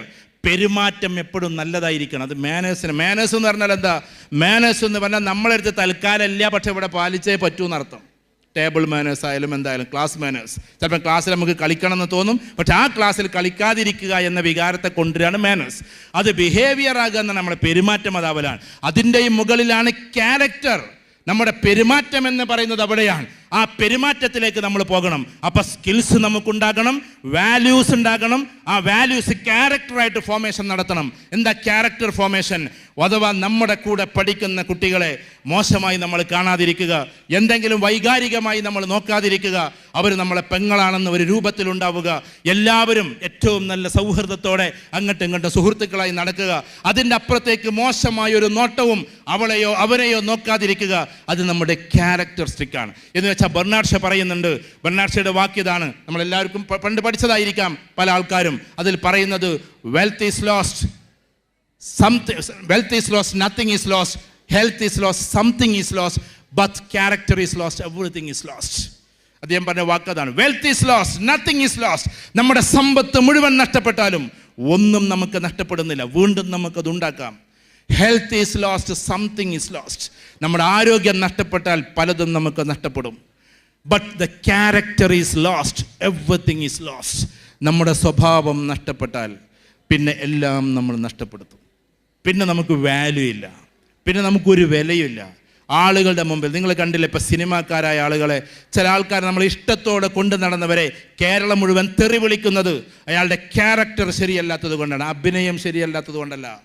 അഭിനയം അയാൾ പെർഫെക്റ്റാണ്, പ്രൊഫഷണലി പെർഫെക്റ്റാണ്, നല്ല സ്കിൽസ് ഉണ്ട്, എല്ലാം നല്ല പാഷനുണ്ട്, പക്ഷെ നഷ്ടപ്പെട്ടത് വാല്യൂസാണ്. ഞാൻ പറഞ്ഞ ചില ആൾക്കാരെ പൊക്കി പറയല്ല, എന്നാൽ ചില നടന്മാരെ കുറിച്ചിട്ട് നടിമാർ അയാൾ ഓക്കെയാണ്, 0 ലെവലിലാണ് ഞങ്ങളോട് നിൽക്കുന്നത് എന്ന് പറഞ്ഞാൽ ഒരു മോശത്തരം ഇന്നേവരെ വാക്കായോ പ്രവൃത്തിയായോ ഇന്ന ആൾ ഞങ്ങളോട് ചെയ്തിട്ടില്ല എന്ന് നടിമാർ പറയുന്നത് എന്തുകൊണ്ടാണ്? ക്യാരക്ടർ അതായത് കൊണ്ടാണ്. അപ്പം ക്യാരക്ടർ എല്ലായിടത്തും നമ്മൾ കാണിച്ചേ പറ്റൂ. അപ്പം ഏറ്റവും പ്രധാനപ്പെട്ടത് ഒന്ന് നമ്മുടെ നോളജാണ്, നിങ്ങളുടെ പഠിത്തമാണ്. ആ പഠിത്തത്തേക്കാൾ പ്രധാനപ്പെട്ടത് സ്കിൽസാണ്. ആ സ്കിൽസിന് കുറേ മുഖങ്ങളുണ്ട്. പ്രൊഫഷണലി നമ്മൾ ഉയരങ്ങളിലെത്താൻ അതിൻ്റെ മുഖങ്ങളുണ്ട്. ഹാർഡ് കോർ ആയിട്ടുള്ള സ്കില്ലുകൾ നമുക്കുണ്ട്, അതിൻ്റെ മുഖങ്ങൾ വേറെയുണ്ട്. സോഫ്റ്റ് സ്കില്ലായിട്ടുള്ളതുണ്ട്, നമ്മുടെ ക്ഷമ, നമ്മുടെ സഹനം, നമ്മുടെ ലീഡർഷിപ്പ് ക്വാളിറ്റി, നമ്മുടെ അതിമനോഹരമായ അവതരണത്തിൻ്റെ, നമ്മുടെ ക്രിയേറ്റിവിറ്റിയുടെ, ആളുകളോടുള്ള ബന്ധത്തിൻ്റെ, ഫ്രണ്ട്സിനുണ്ടാക്കുന്നതിൻ്റെ, അതൊക്കെ നമ്മുടെ സോഫ്റ്റ് സ്കില്ലിൻ്റെ ഭാഗമായിട്ട് വരുന്നതാണ്.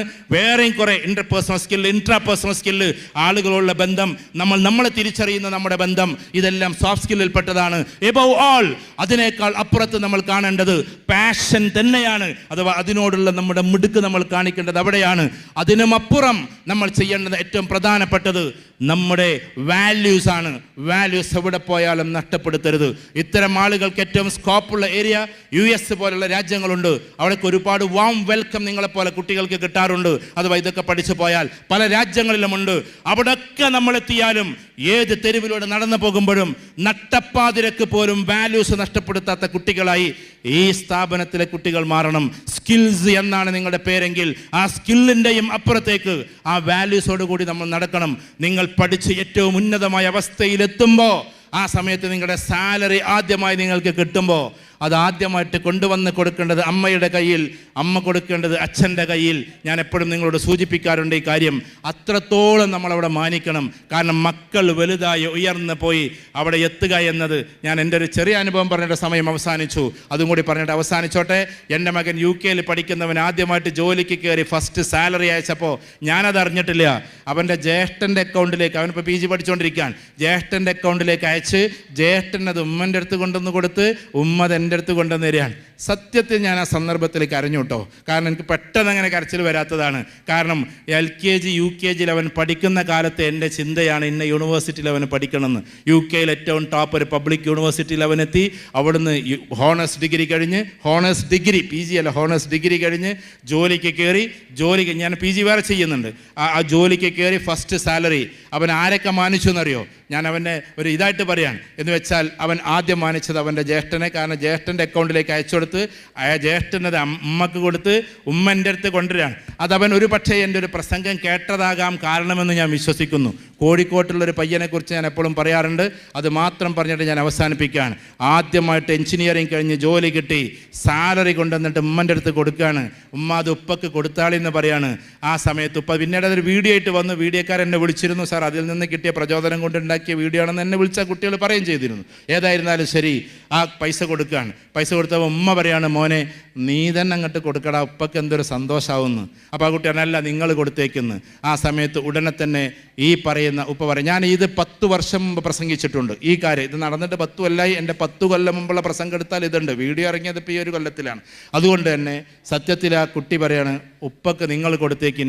കാരണം മിഠായിക്ക് പൈസ തരുമ്പോൾ, അതേപോലെ തന്നെ എനിക്ക് ഫീസ് അടക്കാൻ പൈസ തരുമ്പോൾ എൻ്റെ ഉപ്പാൻ്റെ കൈ മുകളിലും എൻ്റെ കൈ താഴെയുമായിരുന്നു എന്നും, ഇനി ഞാനിപ്പോൾ പൈസ അങ്ങോട്ട് കൊടുക്കുമ്പോൾ എൻ്റെ ഉപ്പാൻ്റെ കൈ അറിയാതെ താഴെയായി പോകും, എൻ്റെ കൈ അറിയാതെ മുകളിലായി പോകും, അതെനിക്ക് സഹിക്കില്ല എന്നാണ് ആ കുട്ടി പറഞ്ഞതെങ്കിൽ ആ ഒരു മനസ്ഥിതി നമുക്കൊക്കെ ഉണ്ടാകണേ. മാതാപിതാക്കളിൽ ഏറ്റവും ടോപ്പായി നമ്മൾ ആദരിക്കേണ്ടത് മാതാവിനെയും പിതാവിനെയും ഒരുപോലെ. പക്ഷേ മാതാവ് നമ്മളെ കറ്റത്തിരുത്തിയാണ് വളർത്തിയതെങ്കിൽ പിതാവ് നമ്മളെ തോളത്തിരുത്തിയാണ് വളർത്തിയത്. എന്നേക്കാൾ ഉയരുമോനെ, എന്നേക്കാൾ കാണാത്തത് കാണുമോനെ, ഞാൻ എത്താത്തിടത്തും എത്തുമോനെ എന്ന് ഒരുപാട് ആഗ്രഹിച്ച പിതാക്കന്മാരുണ്ട്. അങ്ങനെ ആഗ്രഹിച്ച മാതാക്കളുണ്ട്. അവരെ വേദനിപ്പിച്ചുകൊണ്ടൊരു സഞ്ചാരവും നമുക്ക് വേണ്ട. അതുകൊണ്ട് എബവ് ഓൾ ദൈവത്തോട് കമ്മിറ്റ്മെൻ്റുള്ള കുട്ടികളായി നമ്മൾ ഓരോരുത്തരും മാറണം. അതില്ലാതെ നിങ്ങൾ പോകരുത്. എൻ്റെ ഒരു അഡ്വൈസാണ്, നിർബന്ധമായിട്ട് ഞാൻ പറയുന്നില്ല. ഓരോ മതസ്ഥരും അവരുടെ ഡീപ്പിലേക്ക് ഇറങ്ങിപ്പോയി അവിടെ പ്രാർത്ഥനയോടുകൂടി മുന്നോട്ട് പോകണം. മുസ്ലിം കുട്ടികൾ രാത്രിയിൽ നിസ്കരിച്ച് അല്ലെങ്കിൽ പകലിൽ നിസ്കരിച്ച് പ്രാർത്ഥിക്കാൻ തുടങ്ങണം. ഹൈന്ദവ കുട്ടികൾ അവരുടേതായ പ്രാർത്ഥനകൾ പ്രാർത്ഥിച്ചു. ഓം സഹനാവതു സഹനുഭുനത്തു സഹവീര്യം കരവാവഹൈ തേജസ്സിന വധീതമസ്തു മാ വിദ്വിഷാവഹൈ ഓം ശാന്തി. ഒരിക്കലും വിദ്വേഷമില്ലാത്ത ലോകം കടന്നു വരട്ടെ എന്ന് മനസ്സിൽ പ്രാർത്ഥിക്കുന്ന കുട്ടികളായി അവരും മാറട്ടെ എന്ന് മാത്രം പറഞ്ഞുകൊണ്ട്, സ്കിൽസിൻ്റെ കൂട്ടത്തിൽ വാല്യൂസും കൂടി ആഡ് ചെയ്യണേ എന്ന് മാത്രം പറഞ്ഞുകൊണ്ട്, പാഷനും സ്കിൽസും വാല്യൂസും ഒന്നിച്ചുണ്ടാകുമ്പോൾ നിങ്ങൾ രാജാവാണ്, നിങ്ങൾ ചക്രവർത്തിയാണ്. ലോകത്തിൻ്റെ നെറുകയിലെത്തുന്ന ഏറ്റവും വലിയ രാജാവായി നിങ്ങൾ മാറും. ഏതൊരവസ്ഥയിലും ആ വാല്യൂസും പാഷനും ക്യാരക്ടറും എല്ലാം നിങ്ങളിൽ ഉണ്ടാകുമ്പോൾ ഒന്നുകൂടി, അഥവാ നിങ്ങൾ ഏറ്റവും നല്ല നോളജബിൾ ആകണം. അതിനേക്കാൾ അപ്പുറത്ത് സ്കിൽസ് വേണം, അതിനേക്കാൾ അപ്പുറത്ത് പാഷൻ വേണം, അതിനേക്കാൾ അപ്പുറത്ത് നിങ്ങളുടെ വാല്യൂസ് ഉണ്ടാകട്ടെ. ആ വാല്യൂസ് ലോകത്തെ മുഴുവനും ഒന്നിച്ച് കാണാനുള്ളതാകട്ടെ.